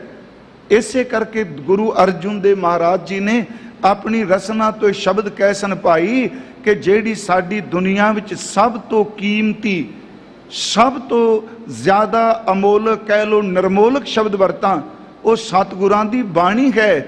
ਇਹ ਬਾਣੀ ਕੇਵਲ ਅੱਖਰ ਨਹੀਂ, ਇਹਨਾਂ ਅੱਖਰਾਂ ਦੇ ਵਿੱਚ ਸਤਿਗੁਰੂ ਦਾ ਆਪਾ ਹੈ, ਤੇ ਉਹ ਆਪਾ ਮਿਠਾਸ ਨਾਲ ਭਰਿਆ ਹੋਇਆ ਹੈ। ਗੁਰੂ ਅਰਜੁਨ ਦੇਵ ਜੀ ਦੇ ਬਚਨ ਨੇ, ਹਮਾਰੀ ਪਿਆਰੀ ਅੰਮ੍ਰਿਤ ਧਾਰੀ, ਗੁਰ ਨਿਮਖ ਨ ਮਨ ਤੇ ਟਾਰੀ ਰੇ, ਦਰਸ਼ਨ ਪਰਸਨ ਸਰਸਨ ਹਰਸਨ, ਰੰਗ ਰੰਗੀ ਕਰਤਾਰੀ ਰੇ। ਇਹ ਦੋ ਤੁਕਾਂ ਫਿਰ ਧਿਆਨ ਨਾਲ ਆਪ ਜੀ ਸੁਣਿਓ। ਸਾਡੀ ਸਭ ਤੋਂ ਵੱਧ ਜਿਹੜੀ ਪਿਆਰੀ ਹੈ ਉਹ ਅੰਮ੍ਰਿਤ ਬਾਣੀ ਹੈ। ਹਮਾਰੀ ਪਿਆਰੀ ਅੰਮ੍ਰਿਤ ਧਾਰੀ। ਗੁਰਮੁਖੋ ਇਹਦੇ 'ਚ ਕੌੜਾਪਨ ਕੋਈ ਹੈ? ਆਪਣਾ ਅੰਦਰ ਹੈ ਨਾ ਜੀ, ਜਿਹੋ ਜਿਹਾ ਅੰਦਰ ਹੁੰਦਾ ਹੈ ਉਹ ਕੁਛ ਬਾਹਰ ਨਿਕਲਦਾ ਹੁੰਦਾ ਹੈ। ਸ਼੍ਰੀਮਾਨ ਭਾਈ ਸਾਹਿਬ ਭਾਈ ਗੁਰਦਾਸ ਸਾਹਿਬ ਜੀ ਨੇ ਇੱਕ ਬੋਲ ਕਿਹਾ ਹੈ, ਕਹਿੰਦੇ ਨੇ ਭਾਈ ਇੱਕ ਗੰਗਾ ਸਾਗਰ ਲੈ ਲਓ ਜਾਂ ਸੁਰਾਹੀ ਲੈ ਲਓ, ਜਾਂ ਇਉਂ ਕਹਿ ਲਓ ਕਿ ਆਪਾਂ ਕੋਈ ਕੇਤਲੀ ਲੈ ਲਈਏ, ਤੇ ਉਹਦੇ ਵਿੱਚ ਜੋ ਕੁਝ ਆਪਾਂ ਗੰਗਾ ਸਾਗਰ ਵਿੱਚ ਸੁਰਾਹੀ ਵਿੱਚ ਕੇਤਲੀ ਵਿੱਚ ਪਾਇਆ ਹੈ ਨਾ, ਉਹਦੀ ਟੂਟੀ ਵਿੱਚੋਂ ਉਹ ਕੁਛ ਹੀ ਬਾਹਰ ਨਿਕਲਣਾ। ਇਹ ਨਹੀਂ ਕਿ ਅੰਦਰ ਪਾਣੀ ਪਾਇਆ ਹੋਵੇ ਤੇ ਟੂਟੀ ਜਿਹੜੀ ਏ ਉਹ ਦੁੱਧ ਬਣਾ ਦੇਗੀ। ਨਹੀਂ ਪਿਆਰਿਓ, ਜੋ ਕੁਝ ਅੰਦਰ ਪਾਇਆ ਉਹ ਕੁਝ ਹੀ ਮੂੰਹ ਵਿੱਚੋਂ ਬਾਹਰ ਨਿਕਲਦਾ ਹੈ। ਇਸ ਕਰਕੇ ਮੇਰੀ ਬੇਨਤੀ ਹੈ, ਜਿਹੜੀ ਸਤਿਗੁਰਾਂ ਦੀ ਬਾਣੀ ਹੈ ਇਹ ਅੰਮ੍ਰਿਤ ਨਾਲ ਭਰਪੂਰ ਹੈ। ਸਤਿਗੁਰਾਂ ਨੇ ਕਿਹਾ ਕਰਤਾਰ ਦੇ ਰੰਗ ਵਿੱਚ ਰੰਗੀ ਹੋਈ ਹੈ। ਹਮਾਰੀ ਪਿਆਰੀ ਅੰਮ੍ਰਿਤ ਧਾਰੀ, ਗੁਰਨਿਮਖ ਨਾ ਮਨ ਤੇ ਟਾਰੀ ਰੇ, ਦਰਸ਼ਨ ਪਰਸਨ ਸਰਸਨ ਹਰਸਨ। ਇਹ ਰੰਗ ਕਰਤਾਰ ਦੇ ਰੰਗ 'ਚ ਰੰਗੀ ਹੈ। ਇਹਦੇ ਦਰਸ਼ਨ, ਇਹਦੀ ਸਪਰਸ਼ਤਾ ਸੱਚ ਇਹ ਅੰਦਰ ਨੂੰ ਰਸ ਤੇ ਅੰਦਰ ਨੂੰ ਖੇੜਾ ਦਿੰਦੀ ਹੈ। ਦਰਸ਼ਨ ਪਰਸਨ ਸਰਸਨ ਹਰਸਨ, ਰੰਗ ਰੰਗੀ ਕਰਤਾਰੀ ਰੇ। ਮੈਂ ਤਾਂ ਅਰਜ਼ ਕੀਤੀ, ਕੇਵਲ ਗੁਰੂ ਰਾਮਦਾਸ ਹੀ ਨਹੀਂ, ਜਿੰਨੇ ਮਹਾਂਪੁਰਖ ਨੇ ਬਾਣੀਕਾਰ ਉਹ ਸਾਰੇ ਇਸ ਪ੍ਰਭੂ ਦੇ ਪ੍ਰੇਮ ਵਿੱਚ ਭਿੱਜੇ ਹੋਏ ਇਸ ਅਵਸਥਾ 'ਚੋਂ ਨਿਕਲਦੇ ਆ। ਦੋ ਸ਼ਬਦ ਆਪਾਂ ਹੋਰ ਲਾਂਗੇ ਜੀ। ਇੱਕ ਭਗਤ ਨਾਮਦੇਵ ਜੀ ਦਾ ਸ਼ਬਦ ਹੈ, ਕਿਉਂਕਿ ਮਹਾਰਾਜ ਜੀ ਕਹਿ ਰਹੇ ਨਾਮ ਤੋਂ ਬਿਨਾਂ ਅਸੀਂ ਜੀ ਨਹੀਂ ਸਕਦੇ, ਨਾਮ ਤੋਂ ਬਿਨਾਂ ਜੀਵਨ ਹੀ ਕੀ ਹੈ। ਉਹ ਸ਼ਬਦ ਹੈ, ਮੋਹੇ ਲਾਗਤੀ ਤਾਲਾ ਬੇਲੀ, ਬਛੜੇ ਬਿਨ ਗਾਏ ਅਕੇਲੀ, ਪਾਨੀਆਂ ਬਿਨ ਮੀਨ ਤਲਫ ਹੈ, ऐसे राम नामा बिन बापरो नामा, जैसे गाय का बादशाह छूटला, थन चोखता माखन गूटला, नाम दियो नारायण पाया, गुर भेटत अलख लिखाया। महाराज इत्थे शब्द वरत रहे हैं, मोए लागती ताला बेली। ताला बेली का अर्थ है तिल मिलाहट। इउं समझो जिमें किसी बंदे दे शरीर दे विच रोग होवे, वो टिक ना सके, ये कह भी मेरे पिंडे दे विच चीसां पैंदियां पए ने, मैनू टिका नहीं मिलता पिया, मैनू ना बिस्तरा चंगा लगता, ना खाना चंगा लगता, ना किसी नाल गल करनी चंगी लगती। महाराज कहते परमेश्वर जी आप जी दे नाम तो बिना साडे अंदर इस तरह है जिमें ताला बेली तिल मिलाहट है। मोए लागती ताला बेली बछड़े बिन गाए अकेली। हुण उदाहरण दिती कि नाम तो बिना किन्नी कु तड़फ है। जिमें एक सज्जर गऊ शब्द वरता गां सूई होवे ते उस दे बछड़े नूं ओहदे वच्छे नूं कोई गां तो दूर कर देवे। आप जी देखोगे कि जिहड़ी सज्जर गां है, मैं शब्द वरत रहा सज्जर, ਇਹਦਾ मतलब है जिहड़ी गां नूं सोया अजे कुछ दिन होए ने, ਉਹਦੇ ਵੱਛੇ ਨੂੰ ਉਹਦੇ ਜਾ ਨੂੰ थोड़ा जिहा दूर करांगे ना, वो किले दे उत्ते खौरू पान लग पैंदी है, किले दे उत्ते घूमन लग पैंदी है, वो रस्से नूं खिच्चदी है। महाराज कहंदे जिवें एक गां अपने बच्चे तो बिना वच्छे तो बिना तड़पदी है, वाहिगुरू जी इहो जी तड़प तेरे नाम तो बिना है। जे तुसी चेते ना आओ इस तरी अंदर तड़पदा जिवें वच्छे तो बिना गां घबरा रही है। मोहे लागती ताला बेली बछड़े बिन गाए अकेली, पानियां बिन मीन तलफे। पानियां दा अर्थ है पानी, कि जिमें पानी तो बिना जिहड़ी मच्छी वो तड़पदी है, ऐसे राम नामा बिन बापरो नामा। इसे तरह पार ब्रह्म परमेश्वर जी आप जी दे नाम तो बिना तड़ पैदा हुंदी है। मोए लागती ताला बेली बछड़े बिन गाए अकेली, पानियां बिन मीन तलफ है, ऐसे राम नामा बिन बापरो नामा। ते जे नाम चेते आवे फिर महाराज कहते जैसे गाय का बाछा छूटला। गां पहला तड़पदी है, वच्छा दूर है। हुण जदों गां दे वच्छे नूं खोल दिता, छड्ड दिता, जिस तरह वो मां दे दुध नूं चुंगदा है, अस्थान विचों दुध चुंगदा है, सच्ची है वाहिगुरू जी तेरे नाम नूं जपना इस तरह स्वाद आउंदा है जिवें वच्छा अपनी मां दा दुध चुंगदा होवे। ਇਹਦਾ मतलब सिर्फ लेना है कि उन्होंने रस आ रहा है। जैसे गाय का बाछा छूटला, थन चोखता माखन गूटला। जिस तरह वो मक्खन, मक्खन का अर्थ इत्थे आपां दुध करांगे। एक उदाहरण मैं आप जी नूं होर देना, सिर्फ इस गल लई भी नाम तो बिना वाहिगुरू जी ये अवस्था सानू बख्श दिओ।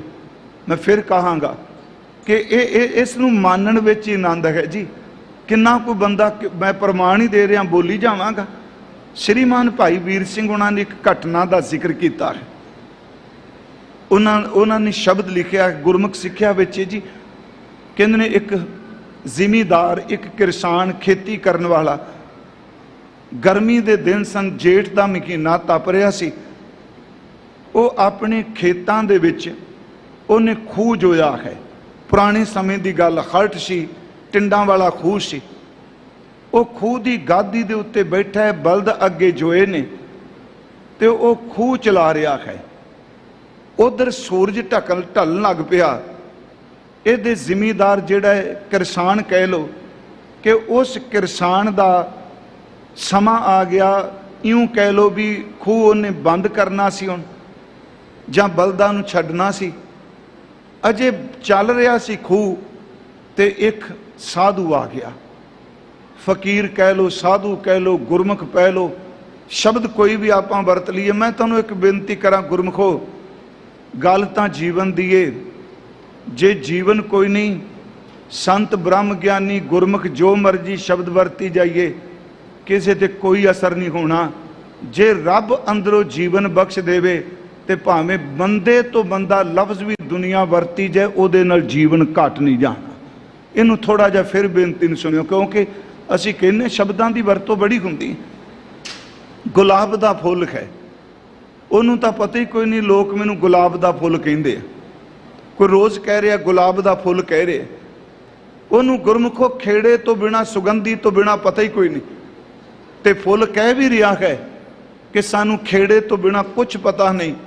तो जे कोई ईरखा दे अधीन फुल दा ना किसी मंदी भैड़ी चीज़ ना रखदा, ਤੁਲਨਾ ਦੇ ਦੇ ਜੀ ਫੁੱਲ ਨਹੀਂ ਇਹੋ ਜਿਹਾ ਹੈ, ਕਿਉਂਕਿ ਇਹ ਕੋਈ ਸਾਡੇ ਸਮਾਜ ਦੀ ਅਵਸਥਾ ਹੈ ਨਾ। ਬੰਦਾ ਜਦੋਂ ਆਪਣੇ ਅੰਦਰ ਦੀ ਅੱਗ ਬਾਹਰ ਸੱਟਦਾ ਹੈ ਤੇ ਕਿਸੇ ਦੇ ਅੰਦਰ ਨੂੰ ਤਪਾਉਣ ਦੇ ਲਈ ਮੰਦੀ ਤੋਂ ਮੰਦੀ ਸ਼ਬਦਾਵਲੀ ਵਰਤਦਾ ਹੈ। ਹੁਣ ਜੇ ਕੋਈ ਫੁੱਲ ਲਈ ਮੰਦੀ ਤੋਂ ਮੰਦੀ ਸ਼ਬਦਾਵਲੀ ਵਰਤ ਕੇ ਕਹੇ ਨਹੀਂ ਜੀ ਇਸ ਤਰ੍ਹਾਂ ਨਹੀਂ, ਇਸ ਤਰ੍ਹਾਂ ਹੈ, ਇਹਦੇ ਲਈ ਮਾੜਾ ਇਹਨੂੰ ਮਿੱਟੀ ਕਹਿ ਦਿਓ ਜੀ, ਸਿੱਧੀ ਗੱਲ। ਫੁੱਲ ਨੂੰ ਕਿਸੇ ਦੁਰਗੰਧੀ ਨਾਲ ਤੁਲਨਾ ਦੇ ਕੇ ਕਹਿ ਦਈਏ ਨਹੀਂ ਇਹ ਫੁੱਲ ਨਹੀਂ, ਗੁਰਮਖੋ ਉਹਦੇ ਤੇ ਕੀ ਅਸਰ ਹੋਣਾ ਹੈ? ਬੰਦਾ ਆਪਣਾ ਆਪ ਹੀ ਸਾੜਦਾ ਪਿਆ, ਫੁੱਲ ਨੇ ਫਿਰ ਵੀ ਸੁਗੰਧੀ ਜਾਈ ਜਾਣੀ ਹੈ। ਮੇਰੀ ਬੇਨਤੀ ਹੈ, ਜਿਹੜਾ ਬੰਦਗੀ ਵਾਲਾ ਹੈ ਭਾਵੇਂ ਉਹਦੇ ਪਾਟੇ ਕੱਪੜੇ ਨੇ, ਬੰਦਗੀ ਵਾਲਾ ਭਾਵੇਂ ਕੁੱਲੀ ਵਿੱਚ ਰਹਿੰਦਾ ਹੈ, ਜਿੰਨੀ ਮਰਜ਼ੀ ਕੋਈ ਸ਼ਬਦਾਵਲੀ ਮੰਦੀ ਤੋਂ ਮੰਦੀ ਵਰਤੇ, ਜਿਹਦੇ ਅੰਦਰ ਪਰਮਾਤਮਾ ਨੇ ਜੀਵਨ ਬਖਸ਼ ਦਿੱਤਾ ਉਹਨੂੰ ਕੋਈ ਸ਼ਬਦਾਵਲੀ ਰੋਕ ਨਹੀਂ ਸਕਦੀ। ਜਿਸ ਕੈ ਅੰਤਰ ਬਸੈ ਨਿਰੰਕਾਰ ਤਿਸ ਕੀ ਸੀਖ ਤਰੈ ਸੰਸਾਰ, ਉਹਨੂੰ ਕੌਣ ਰੋਕ ਸਕਦਾ ਜੀ? ਮੈਂ ਬੇਨਤੀ ਕਰਾਂ, ਇੱਕ ਸਾਧੂ ਲੰਘਿਆ, ਫਕੀਰ ਲੰਘਿਆ। ਇਸ ਫਕੀਰ ਦਾ ਅਰਥ ਮੈਂ ਮੰਗਤਾ ਨਹੀਂ ਕਰਾਂਗਾ, ਇਬਾਦਤ ਵੀ ਜੁੜਿਆ ਹੋਇਆ। ਉਹਨੂੰ ਤ੍ਰੇਹ ਲੱਗੀ ਸੀ, ਪਿਆਸ ਲੱਗੀ ਹੈ, ਉਹ ਸਿੱਧਾ ਖੂਹ ਦੇ ਕੋਲ ਚਲਾ ਗਿਆ। ਦੇਖ ਰਿਹਾ ਵੀ ਜ਼ਿਮੀਦਾਰ ਸ਼ਾਇਦ ਬਲਦ ਰੋਕੇਗਾ। ਉਹਨੇ ਬੈਠੇ ਹੋਏ ਕਿਰਸਾਨ ਵੱਲ ਕਿਹਾ, ਉਹ ਸੱਜਣਾ ਬੜੀ ਅੱਜ ਗਰਮੀ ਪੈਂਦੀ ਪਈ ਏ, ਮੈਨੂੰ ਤ੍ਰੇਹ ਲੱਗੀ ਹੈ, ਤੂੰ ਖੂਹ ਰੋਕ ਕੇ ਪਾਣੀ ਪਿਆ ਸਕਣਾ?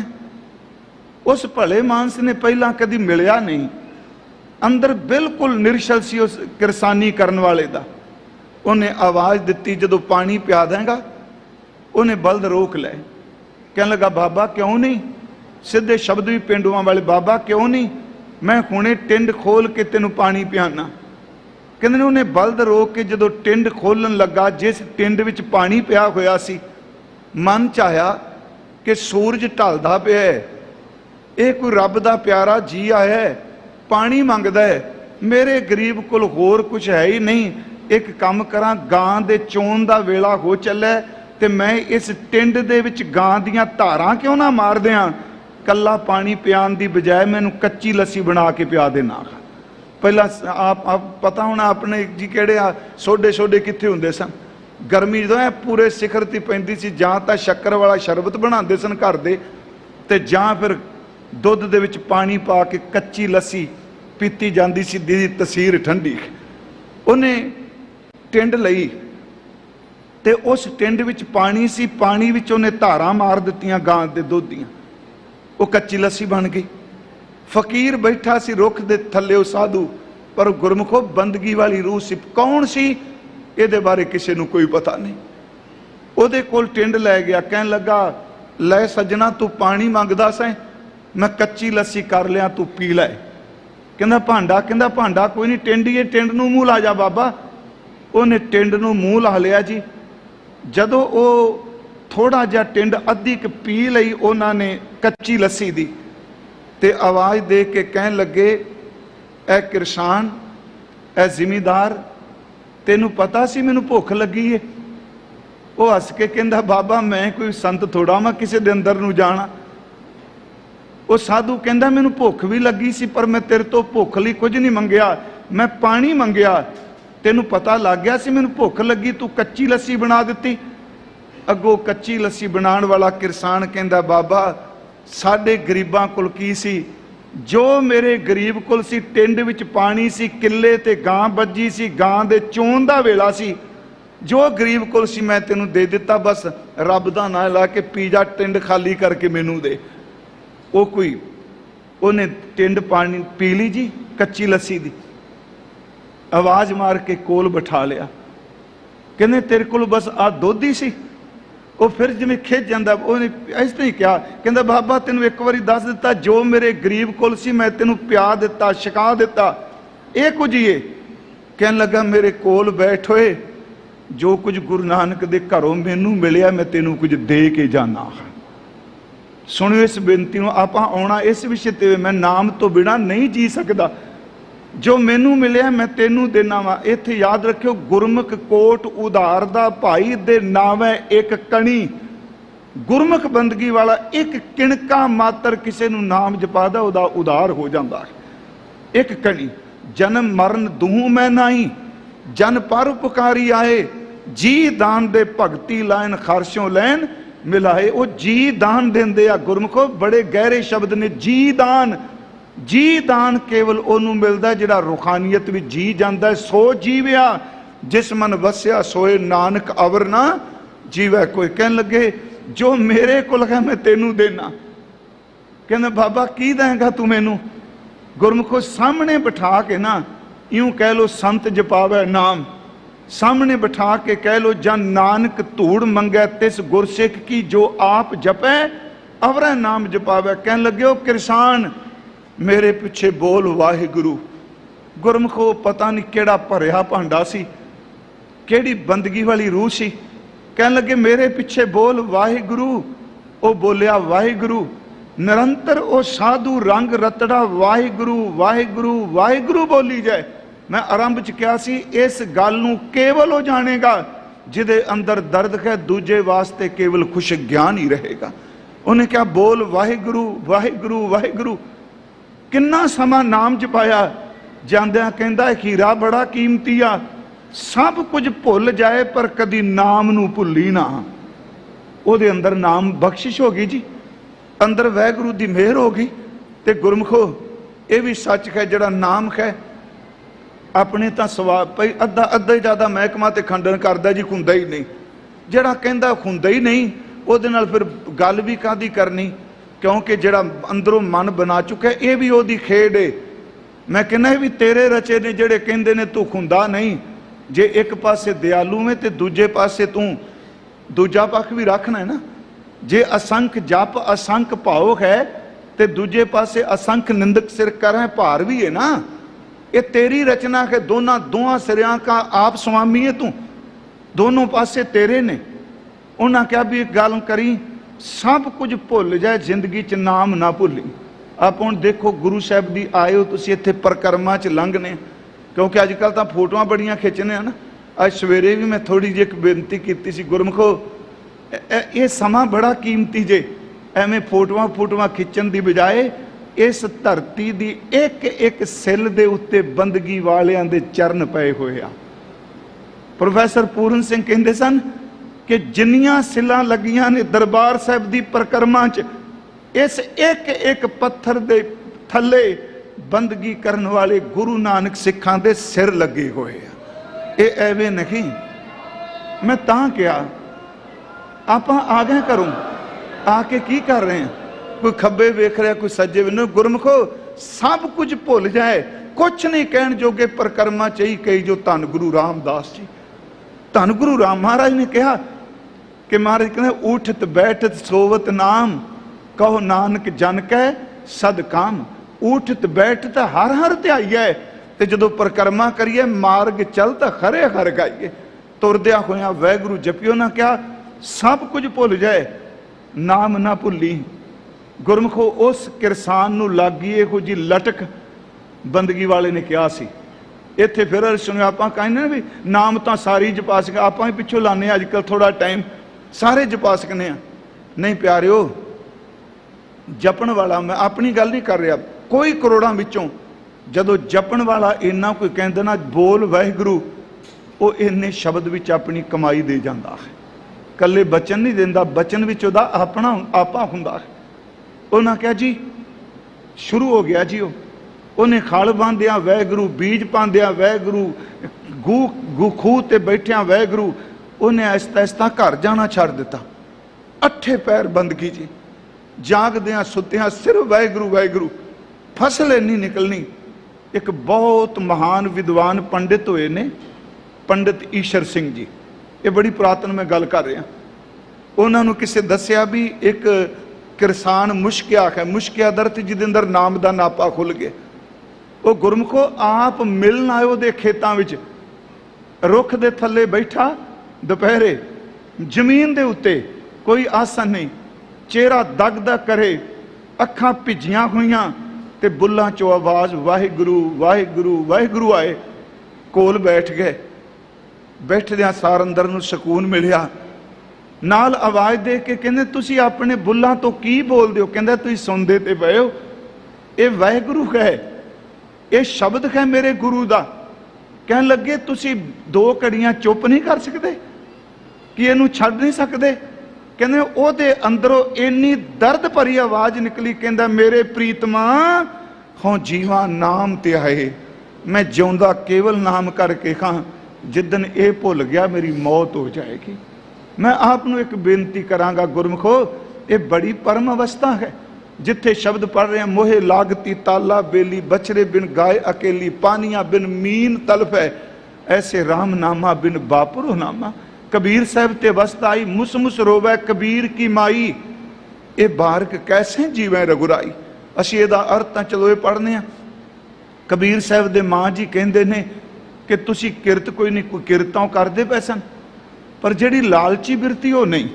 ਮੁਸ ਮੁਸ ਰੋਵੈ ਕਬੀਰ, ਮੁਸ ਮੁਸ ਦਾ ਅਰਥ ਨਾ ਹਟਕੋਰੇ ਲੈ ਕੇ ਲੈਣਾ, ਹੋ ਕੇ ਲੈ ਕੇ ਰੋਣਾ। ਮੁਸ ਮੁਸ ਰੋਵੈ ਕਬੀਰ ਕੀ ਮਾਈ, ਇਹ ਬਾਰਕ ਕੈਸੇ ਜੀਵੈ ਰਘੁਰਾਈ, ਤਨ ਨਾ ਬੁਨਾ ਸਭ ਤਜਿਓ ਹੈ ਕਬੀਰ, ਹਰ ਕਾ ਨਾਮ ਲਿਖ ਲਿਓ ਸ਼ਰੀਰ। ਕਿੰਨੀ ਬੰਦਗੀ ਹੋਵੇਗੀ ਜੀ। ਮਾਂ ਇਹ ਸ਼ਬਦ ਕਹਿ ਰਹੀ ਹੈ ਕਿ ਮੇਰੇ ਪੁੱਤਰ ਨੇ ਆਪਣੇ ਤਨ ਦੇ ਉੱਤੇ, ਜਿਸਮ ਦੇ ਉੱਤੇ ਸਿਰਫ ਪ੍ਰਭੂ ਦਾ ਨਾਮ ਲਿਖ ਰਿਹਾ। ਇਹਦਾ ਮਤਲਬ ਪੈਰ ਦੇ ਅੰਗੂਠੇ ਤੋਂ ਲੈ ਕੇ ਸਿਰ ਦੀ ਚੋਟੀ ਤੱਕ ਕਬੀਰ ਸਾਹਿਬ ਦੇ ਰੋਮ ਰੋਮ ਵਿੱਚੋਂ ਕੇਵਲ ਨਾਮ ਦੀ ਆਵਾਜ਼ ਆਉਂਦੀ ਹੈ। ਮੁਸ ਮੁਸ ਰੋਵੈ ਕਬੀਰ ਕੀ ਮਾਈ, ਇਹ ਬਾਰਕ ਕੈਸੇ ਜੀਵੈ ਰਘੁਰਾਈ, ਤੰਨਾ ਬੁੰਨਾ ਸਭ ਤਜੋ ਹੈ ਕਬੀਰ, ਹਰ ਕਾ ਨਾਮ ਲਿਖ ਲਿਓ ਸ਼ਰੀਰ। ਉਹਦੇ ਵਿੱਚ ਕਬੀਰ ਸਾਹਿਬ ਜੀ ਨੇ ਇੱਕ ਬਚਨ ਕਿਹਾ, ਕਹਿੰਦਾ ਮਾਂ ਜਬ ਲਗ ਤਾਗਾ ਬਾਹੋ ਬੇਹੀ, ਜਦੋਂ ਮੈਂ ਨਲਕੀ ਵਿੱਚ ਧਾਗਾ ਪਾਣਾ ਤੇ ਉਸ ਧਾਗੇ ਨੂੰ ਖਿੱਚਣਾ, ਕਈ ਫੂਕ ਮਾਰਨਾ ਕਹਿੰਦੇ, ਨਲਕੀ 'ਚ ਧਾਗਾ ਪਾ ਕੇ ਉਹਨੂੰ ਉੱਪਰ ਖਿੱਚਿਆ ਜਾਂਦਾ ਹੈ। ਜੇ ਅੱਧਾ ਸਾਹ ਮੈਨੂੰ ਪਰਮਾਤਮਾ ਭੁੱਲਦਾ, ਮੇਰੇ ਤੋਂ ਉਹ ਬਰਦਾਸ਼ਤ ਨਹੀਂ ਹੁੰਦਾ, ਮੈਂ ਰੱਬ ਦੇ ਨਾਮ ਨੂੰ ਛੱਡ ਨਹੀਂ ਸਕਦਾ। ਜਬ ਲਗ ਤਾਗਾ ਬਾਹੋ ਬੇਹੀ, ਤਬ ਲਗ ਬਿਸਰੈ ਰਾਮ ਸਨੇਹੀ। ਮਹਾਰਾਜ ਫਰੀਦ ਸਾਹਿਬ ਵਰਗੇ ਮਹਾਂਪੁਰਖ ਨੂੰ ਪੁੱਛੋ, ਅੱਜ ਨਾ ਸੁੱਤੀ ਕੰਤ ਸਿਓ, ਅੰਗ ਮੁੜੈ ਮੁੜ ਜਾਏ, ਜਾਏ ਪੁੱਛੋ ਦੁਹਾਗਣੀ, ਤੁਮ ਕਿਉਂ ਰਹਿਣ ਵਿਖਾਏ।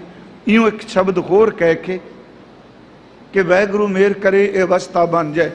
ਗੁਰਮੁਖੇ ਨਾਮ ਜਪ ਕੀ ਬਣਦੀ ਹੈ, ਸਿਮਰਨ ਕਰਕੇ ਬਣਦੀ ਹੈ। ਇੱਕੋ ਨਿਸ਼ਾਨਾ ਮੁੱਖ ਲੈ ਕੇ ਚੱਲੀਏ, ਮੈਂ ਜਪਣਾ ਹੈ ਤੇ ਜਪਣਾ ਹੀ ਹੈ।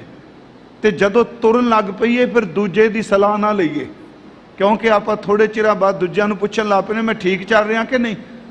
ਉਹ ਦੂਜਾ ਫਿਰ ਕਦੇ ਵੱਡਾ ਗਿਆਨਾ ਸਿੰਘ ਟੱਕਰ ਜਾਂਦਾ, ਉਹ ਕਹਿੰਦੇ ਹੁੰਦੇ ਸੀ ਗੁਰਮੁਖ, ਉਹ ਕਹਿੰਦਾ ਤੂੰ ਤਾਂ ਕਮਲਾ ਹੋ ਗਿਆ, ਇਹ ਮਕੈਨੀਕਲ ਰੈਪੀਟੇਸ਼ਨ ਕਰ ਰਿਹਾ, ਟੇਪ ਵੀ ਤਾਂ ਵਾਹਿਗੁਰੂ ਵਾਹਿਗੁਰੂ ਕਹਿੰਦੀ ਹੈ, CD ਤਾਂ ਵਾਹਿਗੁਰੂ ਵਾਹਿਗੁਰੂ ਕਹਿੰਦੀ ਹੈ, ਪਿੰਡ ਰੇ ਵਾਹਿਗੁਰੂ। ਉਹ ਬੰਦਾ ਵਿਚਾਰਾ ਥੋੜਾ ਜਾਂਦਾ ਫਿਰ ਉੱਥੇ ਡਿੱਗ ਪੈਂਦਾ। ਜਦੋਂ ਸਾਈਂ ਨੂੰ ਮਿਲਣਾ ਜਾਣਾ ਹੈ ਨਾ, ਕਬੀਰ ਸਾਹਿਬ ਜੀ ਨੇ ਇੱਕ ਸ਼ਬਦ ਕਿਹਾ, ਹਮ ਤੂੰ ਬੀਚ ਭਇਓ ਨਹੀਂ ਕੋਈ, ਤੁਮੈ ਸੁਕੰਤ ਨਾਰ ਹਮ ਸੋਈ। ਜਦੋਂ ਪਤੀ ਪਤਨੀ ਨੂੰ ਮਿਲਦਾ ਹੈ, ਜਾਂ ਕਹਿ ਲੋ ਪਤੀ ਪਤਨੀ ਦਾ ਸੰਜੋਗ ਹੈ, ਤੀਜਾ ਵਿੱਚ ਕੌਣ ਹੈ ਜੀ। ਜਦੋਂ ਆਪਣੇ ਗੁਰੂ ਨੂੰ ਮੁਹੱਬਤ ਕਰਨੀ ਹੈ, ਥਾਂ ਤੋਂ ਪੁੱਛੀਏ ਨਾ, ਤੇ ਜੇ ਮਨ 'ਚ ਕਿਤੇ ਆਏ ਕਿ ਸੱਚੀ ਮੁੱਚੀ ਮੈਂ ਸਹੀ ਰਸਤੇ 'ਚ ਚੱਲ ਰਿਹਾ, ਗੋਲ ਤਾਂ ਆਪਣਾ ਗੋਲ ਕੀ ਹੈ ਜੀ। ਮੈਂ ਇੱਕ ਵਾਰੀ ਕਿਹਾ ਸੀ, ਮੈਂ ਆਪਣੀ ਗੱਲ ਕਰ ਰਿਹਾ, ਤੁਹਾਡੀ ਨਹੀਂ ਕੇਵਲ। ਬੜੇ ਤੁਸੀਂ ਬੰਦਗੀ ਵਾਲੀਆਂ ਰੂਹਾਂ ਸੰਗਤ 'ਚ ਬੈਠੇ ਹੋ। ਉਹ ਗੁਰਮੁਖੋ, ਇੱਕ ਬੱਚਾ 5 ਸਾਲ ਇੱਕ ਕਲਾਸ 'ਚ ਬੈਠਾ ਰਹੇ, ਉਹਦਾ ਹਾਲ ਕੀ ਹੁੰਦਾ ਹੈ। ਕਦੀ ਇੱਕ ਕਲਾਸ ਪਹਿਲਾਂ 3 ਸਾਲ ਰੱਖਦੇ ਸਨ, ਹੁਣ ਤੇ ਪਤਾ ਨਹੀਂ ਕੀ ਸਿਸਟਮ ਹੈ, ਬਾਅਦ 'ਚ ਕੱਢ ਦਿੰਦੇ ਵੀ 3 ਸਾਲ ਸਿਰਫ ਚਾਂਸ ਹੈ। ਤੇ ਜਿਹੜਾ ਬੰਦਾ ਧਰਮ ਸਥਾਨ ਤੇ ਮੇਰੇ ਵਰਗਾ 40 ਸਾਲ ਹੋ ਗਏ ਹੁਣ ਬੈਠੇ, ਅੰਦਰ ਖਿਨ ਮਾਤਰ ਵੀ ਨਾਮ ਦਾ ਰਸ ਨਾ ਆਇਆ, ਸਿਰਫ ਅਰਦਾਸ ਹੀ ਹੋ ਸਕਦੀ ਹੈ, ਹੋਰ ਕੁਝ ਨਹੀਂ। ਬਾਬਾ ਫਰੀਦ ਸਾਹਿਬ ਦਾ ਬਚਨ ਹੈ, ਕਹਿੰਦੇ ਨੇ ਪਾਣੀ ਤੋਂ ਬਿਨਾ ਫਸਲ ਸੁੱਕ ਜਾਏ, ਪਾਣੀ ਤੋਂ ਬਿਨਾ। ਤੇ ਆਪਾਂ ਪਾਣੀ ਲਾਈਏ ਹਰੀ ਹੋ ਜਾਏਗੀ ਨਾ, ਕੋਈ ਚੀਜ਼ ਸੁੱਕ ਜਾਏ, ਰੁੱਖ ਕਹਿ ਲੋ, ਫਸਲ ਕਹਿ ਲੋ, ਬਨਾਸਪਤੀ ਕਹਿ ਲੋ, ਪਾਣੀ ਤੋਂ ਬਿਨਾ ਸੁੱਕੇ, ਪਾਣੀ ਮਿਲੇਗਾ ਤੇ ਹਰਿਆਵਲ ਹੋ ਜਾਏਗੀ। ਤੇ ਜਿਹੜੀ ਨਕੰਮੀ ਪਾਣੀ 'ਚ ਸੁੱਕ ਜਾਏ ਉਹਨੂੰ ਹਰਿਆ ਕਿੱਥੇ ਕਰਾਂਗੇ। ਪਾਣੀ ਤੋਂ ਬਿਨਾ ਸੁੱਕੀ ਤਾਂ ਹਰੀ ਹੋ ਸਕਦੀ ਏ, ਉਹ ਪਾਣੀ 'ਚ ਪਏ ਹੋਏ ਸੁੱਕ ਜਾਣ ਕਿੱਥੇ ਹਰੇ ਕਰਾਂਗੇ। ਅੰਦਰ ਸੋਕਾ ਪਿਆ ਹੋਵੇ ਤੇ ਬਾਣੀ ਹਰਿਆ ਕਰ ਦੇਗੀ। ਜਿਹੜਾ ਬਾਣੀ ਦੀ ਗੱਲ ਕਰਦਿਆਂ ਵੀ ਸੁੱਕ ਗਿਆ, ਗੁਰਮੁਖੋ ਤੂੰ ਉਹਨੂੰ ਹਰਿਆ ਕਿੱਥੋਂ ਕਰਨਾ। ਤੱਤੀ ਤੋਏ ਨਾ ਪਲਵੇ, ਜੇ ਜਲ ਟੁੱਬੀ ਦੇ, ਫਰੀਦਾ ਜੋ ਦੁਹਾਗਣ ਰੱਬ ਦੀ ਝੂਰ ਰਹਿੰਦੀ ਚੋਰੇ। ਤੱਤੀ ਤੋਏ ਨਾ ਪਲਵੇ, ਇਹਦਾ ਅਰਥ ਤੋਏ ਦਾ ਅਰਥ ਪਾਣੀ। ਜਿਹੜੀ ਧਰਤੀ ਪਾਣੀ ਵਿੱਚ ਬੈਠ ਪਈ ਵੀ ਤਪੀ ਜਾ ਰਹੀ ਹੈ, ਉਹਨੂੰ ਪਿਆਰਿਓ ਕਿੱਥੇ ਠੰਡਾ ਕਰਾਂਗੇ। ਮੇਰੀ ਫਿਰ ਬੇਨਤੀ ਹੈ, ਮੰਨ ਲਓ ਆਪਾਂ ਤੁਰਨੇ, ਆਪਾਂ ਤਾਂ ਬਾਣੀ ਚੋਂ ਉਦਾਹਰਨਾਂ ਸਿਰਫ ਲੈ ਰਹੇ ਹਾਂ। ਆਪ ਨਾਮ ਜਪ ਰਹੇ ਹੋ, ਸਿਮਰਨ ਕਰ ਰਹੇ ਹੋ, ਤੇ ਇਹ ਵੀ ਸੱਚ ਹੈ, ਜਦੋਂ ਨਾਮ ਵਾਲੇ ਨੂੰ ਟੋਟਾ ਪੈਂਦਾ ਹੈ ਨਾ, ਘਰ ਵੀ ਤੁਸੀਂ ਦੇਖਿਓ, ਇਹ ਵੀ ਇੱਕ ਤਜਰਬਾ, ਜਿਨ੍ਹਾਂ ਘਰਾਂ 'ਚ ਕਾਂਟੋ ਕਲੇਸ਼ ਚੱਲਦਾ, ਜਿਹੜਾ ਬਾਣੀ ਪੜ੍ਹਨਾ ਕਈ ਵਾਰੀ ਕਹਿੰਦਾ ਪਤਾ ਇਹ ਕਲਪਿਆ ਪਿਆ। ਇਹ ਗੱਲ ਯਾਦ ਰੱਖਿਓ, ਜਦੋਂ ਕਿਸੇ ਬੰਦਗੀ ਵਾਲੇ ਦਾ ਨੇਮ ਥੋੜ੍ਹਾ ਜਿਹਾ ਟੁੱਟੇਗਾ ਨਾ, ਭੁੱਖ ਨੂੰ ਅੰਦਰੋਂ ਨਾਮ ਦੀ ਹੁੰਦੀ ਹੈ, ਗੁੱਸਾ ਨਿਆਣਿਆਂ ਤੇ ਕੱਢੀ ਜਾਂਦਾ। ਫਿਰ ਸੁਣਿਓ, ਟੋਟਾ ਕੁਝ ਹੋਰ ਹੈ, ਅੰਦਰ ਟੋਟਾ ਕੁਝ ਪਿਆ ਹੋਰ, ਉਸ ਟੋਟੇ ਦੀ ਪੂਰਤੀ ਤਾਂ ਹੋਈ ਨਹੀਂ ਤੇ ਕਲਪ ਦਾ ਬਾਹਰ ਪਿਆ। ਮੈਂ ਕਹਿੰਦੇ ਕਲਪ ਦੇ ਬੰਦੇ ਨੂੰ ਕੋਈ ਸੁਖਮਨੀ ਸਾਹਿਬ ਟੇਕੇ ਕਰ ਲੈ, ਉਹ 2 ਕਸ਼ਟਬਦੀਆਂ ਤੋਂ ਬਾਅਦ ਸ਼ਾਂਤ ਹੋ ਜਾਂਦਾ ਹੈ, ਕਿਉਂਕਿ ਅੰਦਰ ਨਾਮ ਦਾ ਟੋਟਾ ਪੈਂਦਾ ਹੈ। ਇਹ ਟੋਟ ਬੜੀ ਭੈੜੀ ਹੈ, ਸੱਚੀ ਮੁੱਚੀ ਟਿਕਣ ਨਹੀਂ ਦਿੰਦੀ। ਫਿਰ ਅਰਜ ਮੰਨ ਲਓ ਆਪਾਂ ਜਪ ਰਹੇ ਹਾਂ, ਕਿਸੇ ਨੂੰ ਪੁੱਛਣ ਦੀ ਬਜਾਏ ਆਪਣੇ ਮਨ ਨੂੰ ਹੀ ਪੁੱਛ ਲਈਏ। ਗੁਰੂ ਹਰਿਰਾਏ ਸਾਹਿਬ ਜੀ ਨੂੰ ਪੁੱਛਿਆ ਸੀ ਕਿ ਸੱਚੇ ਪਾਤਸ਼ਾਹ, ਬਾਣੀ ਕਹਿ ਰਹੀ ਹੈ ਮਨ ਨੂੰ ਜਗਾਓ, ਮਨ ਜਗਾਓ, ਜਾਗੇ ਕੋਈ ਮਨ ਨਾਲ ਬਾਣੀ ਪੜੋ, ਤੇ ਸਾਨੂੰ ਇਹ ਕਿਵੇਂ ਪਤਾ ਲੱਗ ਜਾਏ ਸਾਡਾ ਵੀ ਮਨ ਜਾਗ ਪਿਆ? ਇਹ ਕਿਵੇਂ ਪਤਾ ਲੱਗ ਜਾਏ ਵੀ ਸਾਡੀ ਵਾਹਿਗੁਰੂ ਜੀ ਵਾਲੇ ਪਾਸੇ ਗੱਲ ਬਣ ਚੱਲੀ ਹੈ? ਮੈਂ ਇੱਕ ਲਫ਼ਜ਼ ਵਰਤਣਾ, ਕਿਵੇਂ ਪਤਾ ਲੱਗੇ ਵੀ ਅੱਗੋਂ ਵੀ ਸਿਗਨਲ ਕੋਈ ਆ ਰਿਹਾ ਹੈ? ਜੇ ਮੈਂ ਖੈਲੋ ਖੈਲੋ ਕਹਿ ਰਿਹਾ, ਦੁਨਿਆਵੀ ਉਦਾਹਰਨ ਹੈ, ਅੱਗੋਂ ਵੀ ਕੋਈ ਜਵਾਬ ਦੇ ਰਿਹਾ, ਹਾਂ ਭਾਈ ਬੋਲ। ਮਹਾਰਾਜ ਗੁਰੂ ਹਰਿਰਾਏ ਸਾਹਿਬ ਬਚਨ ਕਰਦੇ ਆ ਕਿ ਗੁਰਮੁਖਾ, ਜਦੋਂ ਬਾਣੀ ਪੜ੍ਹਦੇ ਆਂ, ਸਿਮਰਨ ਕਰਦੇ ਆਂ, ਬੰਦਗੀ ਕਰਦੇ ਆਂ, ਤੂੰ ਆਪਣਾ ਨੇਮ ਨਿਭਾਉਣ ਲਈ ਬੈਠਾ ਹੋਵੇਂ, ਮੈਂ ਇੰਨਾ ਸਮਾਂ ਨਿਭਾਣਾ ਹੈ, ਤੇ ਤੇਰਾ ਅੰਦਰ ਕਹਿਨੀ ਹੋਰ ਬਹਿ ਜਾ, ਹੋਰ ਬਹਿ ਜਾ, ਹੋਰ ਬਹਿ ਜਾ। ਜਦੋਂ ਤੇਰੇ ਅੰਦਰ ਬਾਣੀ ਪੜਨ ਦੀ ਭੁੱਖ ਜਿੰਨੀ ਜ਼ਿਆਦੀ ਲੱਗੇ, ਤੂੰ ਸਮਝੀ ਤੂੰ ਸਹੀ ਰਸਤੇ ਤੇ ਜਾਣਾ ਪਿਆ, ਕਿਸੇ ਨੂੰ ਪੁੱਛਣ ਦੀ ਲੋੜ ਨਹੀਂ। ਮਨ ਜਾਗੇ ਕੀ ਇਹ ਨਿਸ਼ਾਨੀ, ਪ੍ਰੈ ਉਰ ਲਾਗੈ ਸਤਿਗੁਰ ਬਾਣੀ।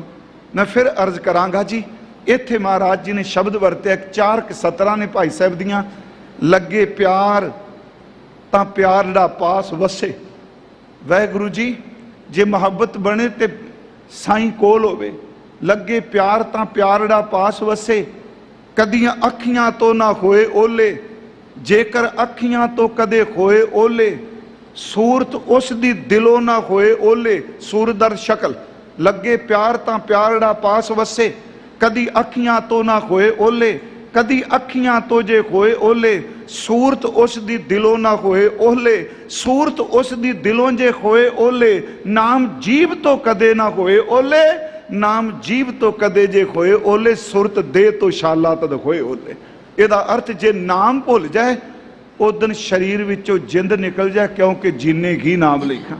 ਅੱਜ ਮੇਰੇ ਗੁਰੂ ਰਾਮਦਾਸ, ਮੈਂ ਆਰੰਭ ਚ ਕਿਹਾ, ਇੰਨੀ ਉੱਚੀ ਅਵਸਥਾ ਚ ਕਹਿੰਦੇ ਨੇ ਪਰਮੇਸ਼ਵਰ ਜੀ, ਸ਼ੁਰੂ ਤੋਂ ਫਿਰ ਪਾਲੇ, हे ਪਾਰ ਬ੍ਰਹਮ ਪਰਮੇਸ਼ਵਰ ਜੀ, ਆਪ ਬੂੰਦ ਹੋ, ਅਸੀਂ ਚਾਤਰਿਕ ਹਾਂ ਤੇ ਵਿਲਕਨੇ ਪਏ ਹਾਂ, ਤੁਸੀਂ ਬਖਸ਼ਿਸ਼ ਕਰੋ।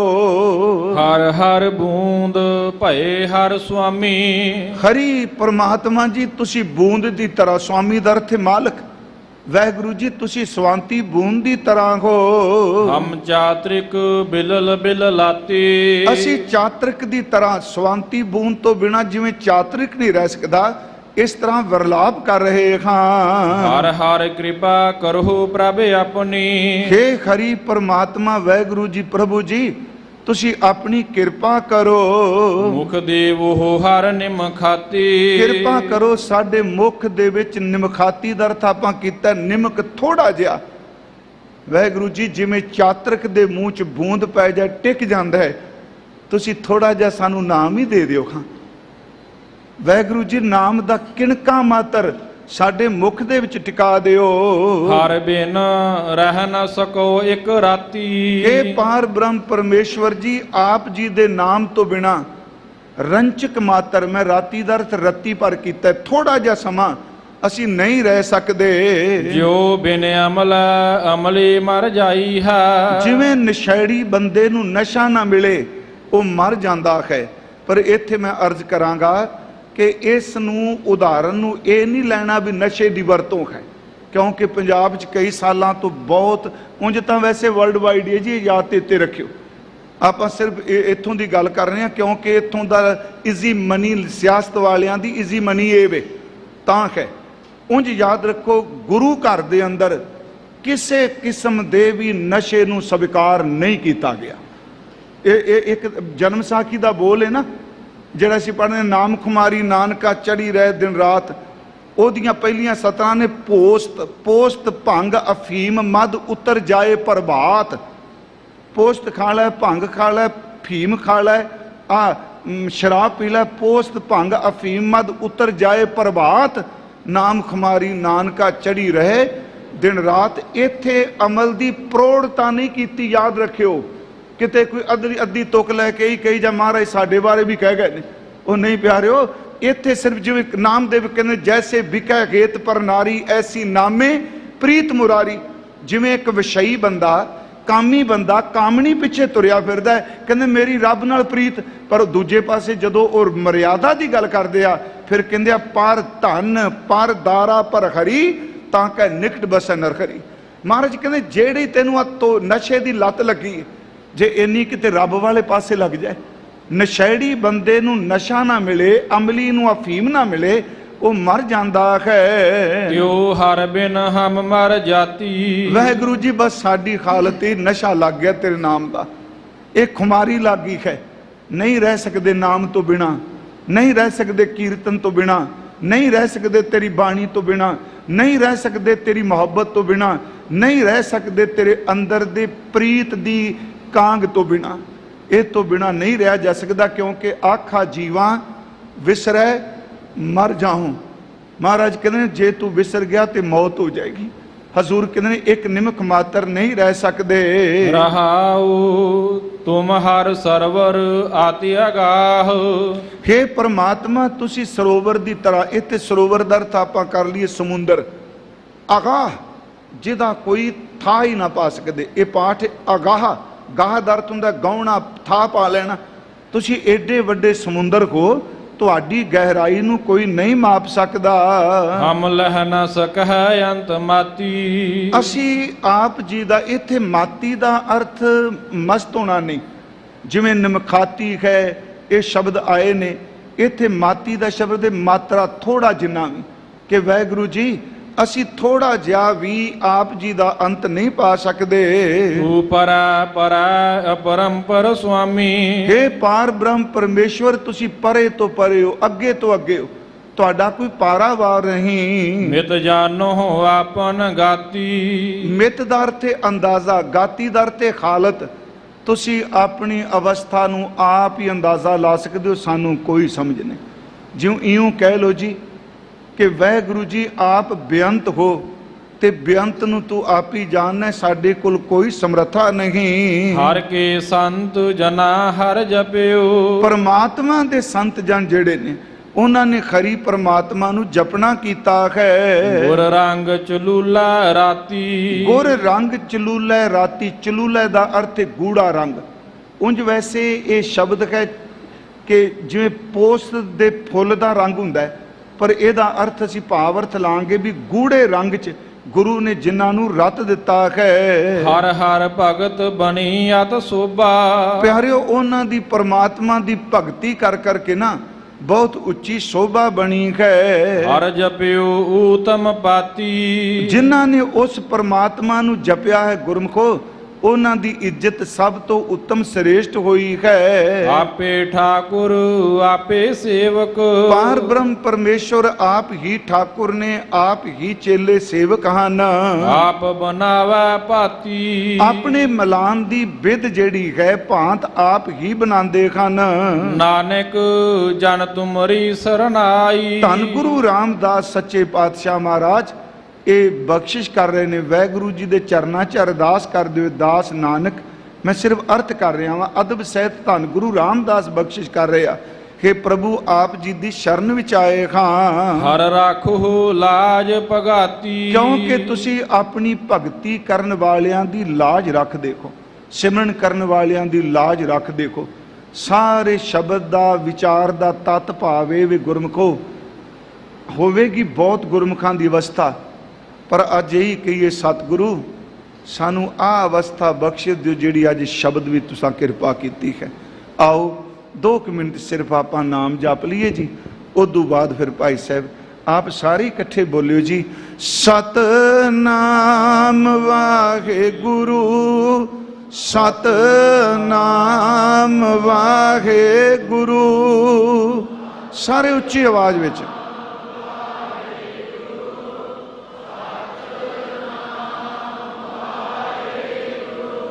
ਸਤਿਨਾਮ ਵਾਹਿਗੁਰੂ ਸਤਿਨਾਮ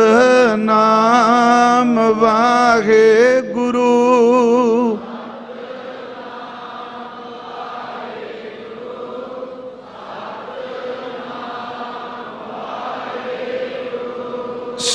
ਸਤਿਨਾਮ ਵਾਹਿਗੁਰੂ ਸਤਿਨਾਮ ਵਾਹਿਗੁਰੂ ਸਤਿਨਾਮ ਵਾਹਿਗੁਰੂ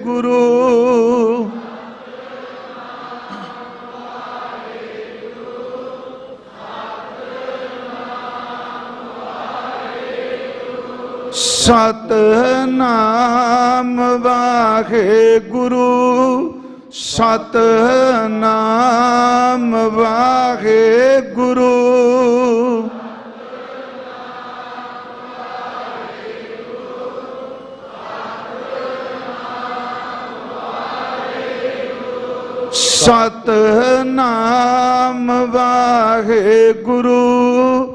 ਸਤਿਨਾਮ ਵਾਹਿਗੁਰੂ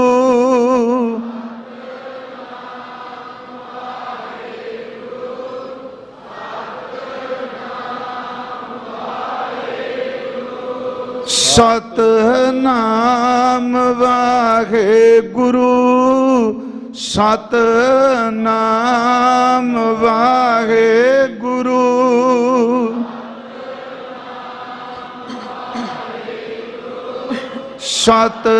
ਸਤਿਨਾਮ ਵਾਹਿਗੁਰੂ। ਆਓ ਸਤਿਗੁਰੂ ਜੀ ਦੇ ਅੰਮ੍ਰਿਤ ਬਚਨ ਦੀ ਵਿਚਾਰ ਕਰਦੇ ਹਾਂ। ਬੇਅੰਤ ਭੁੱਲਾਂ ਹੋਈਆਂ ਨੇ ਸਾਧ ਸੰਗਤ ਬਖਸ਼ ਦੇਣਾ। ਇਸ ਅੰਮ੍ਰਿਤ ਬਚਨ ਦੇ ਅਖੀਰ ਵਾਲੀਆਂ ਤੁਕਾਂ ਦਾ ਪਾਠ ਸਰਵਨ ਕਰੋ ਜੀ। ਆਪੇ ਠਾਕੁਰ ਆਪੇ ਸੇਵਕ ਆਪ ਬਨਾਵੈ ਭਾਤੀ ਨਾਨਕ ਜਨ ਤੁਮਰੀ ਸਰਨਾਈ ਹਰ ਰਾਖੋ ਲਾਜ ਭਗਾਤੀ।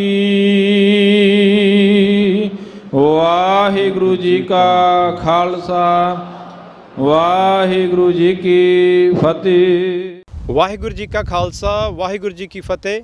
ਸ਼ੇਰੇ ਪੰਜਾਬ ਗੁਰਬਾਣੀ YouTube ਚੈਨਲ ਨੂੰ ਵੱਧ ਤੋਂ ਵੱਧ ਸਬਸਕ੍ਰਾਈਬ ਕਰੋ ਤੇ ਇਸ ਤੇ ਗੁਰਬਾਣੀ ਸ਼ਬਦ ਕੀਰਤਨ ਤੇ ਇਤਿਹਾਸ ਨਾਲ ਵੱਧ ਤੋਂ ਵੱਧ ਜੁੜ ਕੇ ਆਨੰਦ ਮਾਣੋ ਤੇ ਆਪਣੀ ਜ਼ਿੰਦਗੀ ਨੂੰ ਸਫਲ ਕਰੋ। ਵਾਹਿਗੁਰੂ ਜੀ ਕਾ ਖਾਲਸਾ ਵਾਹਿਗੁਰੂ ਜੀ ਕੀ ਫਤਿਹ।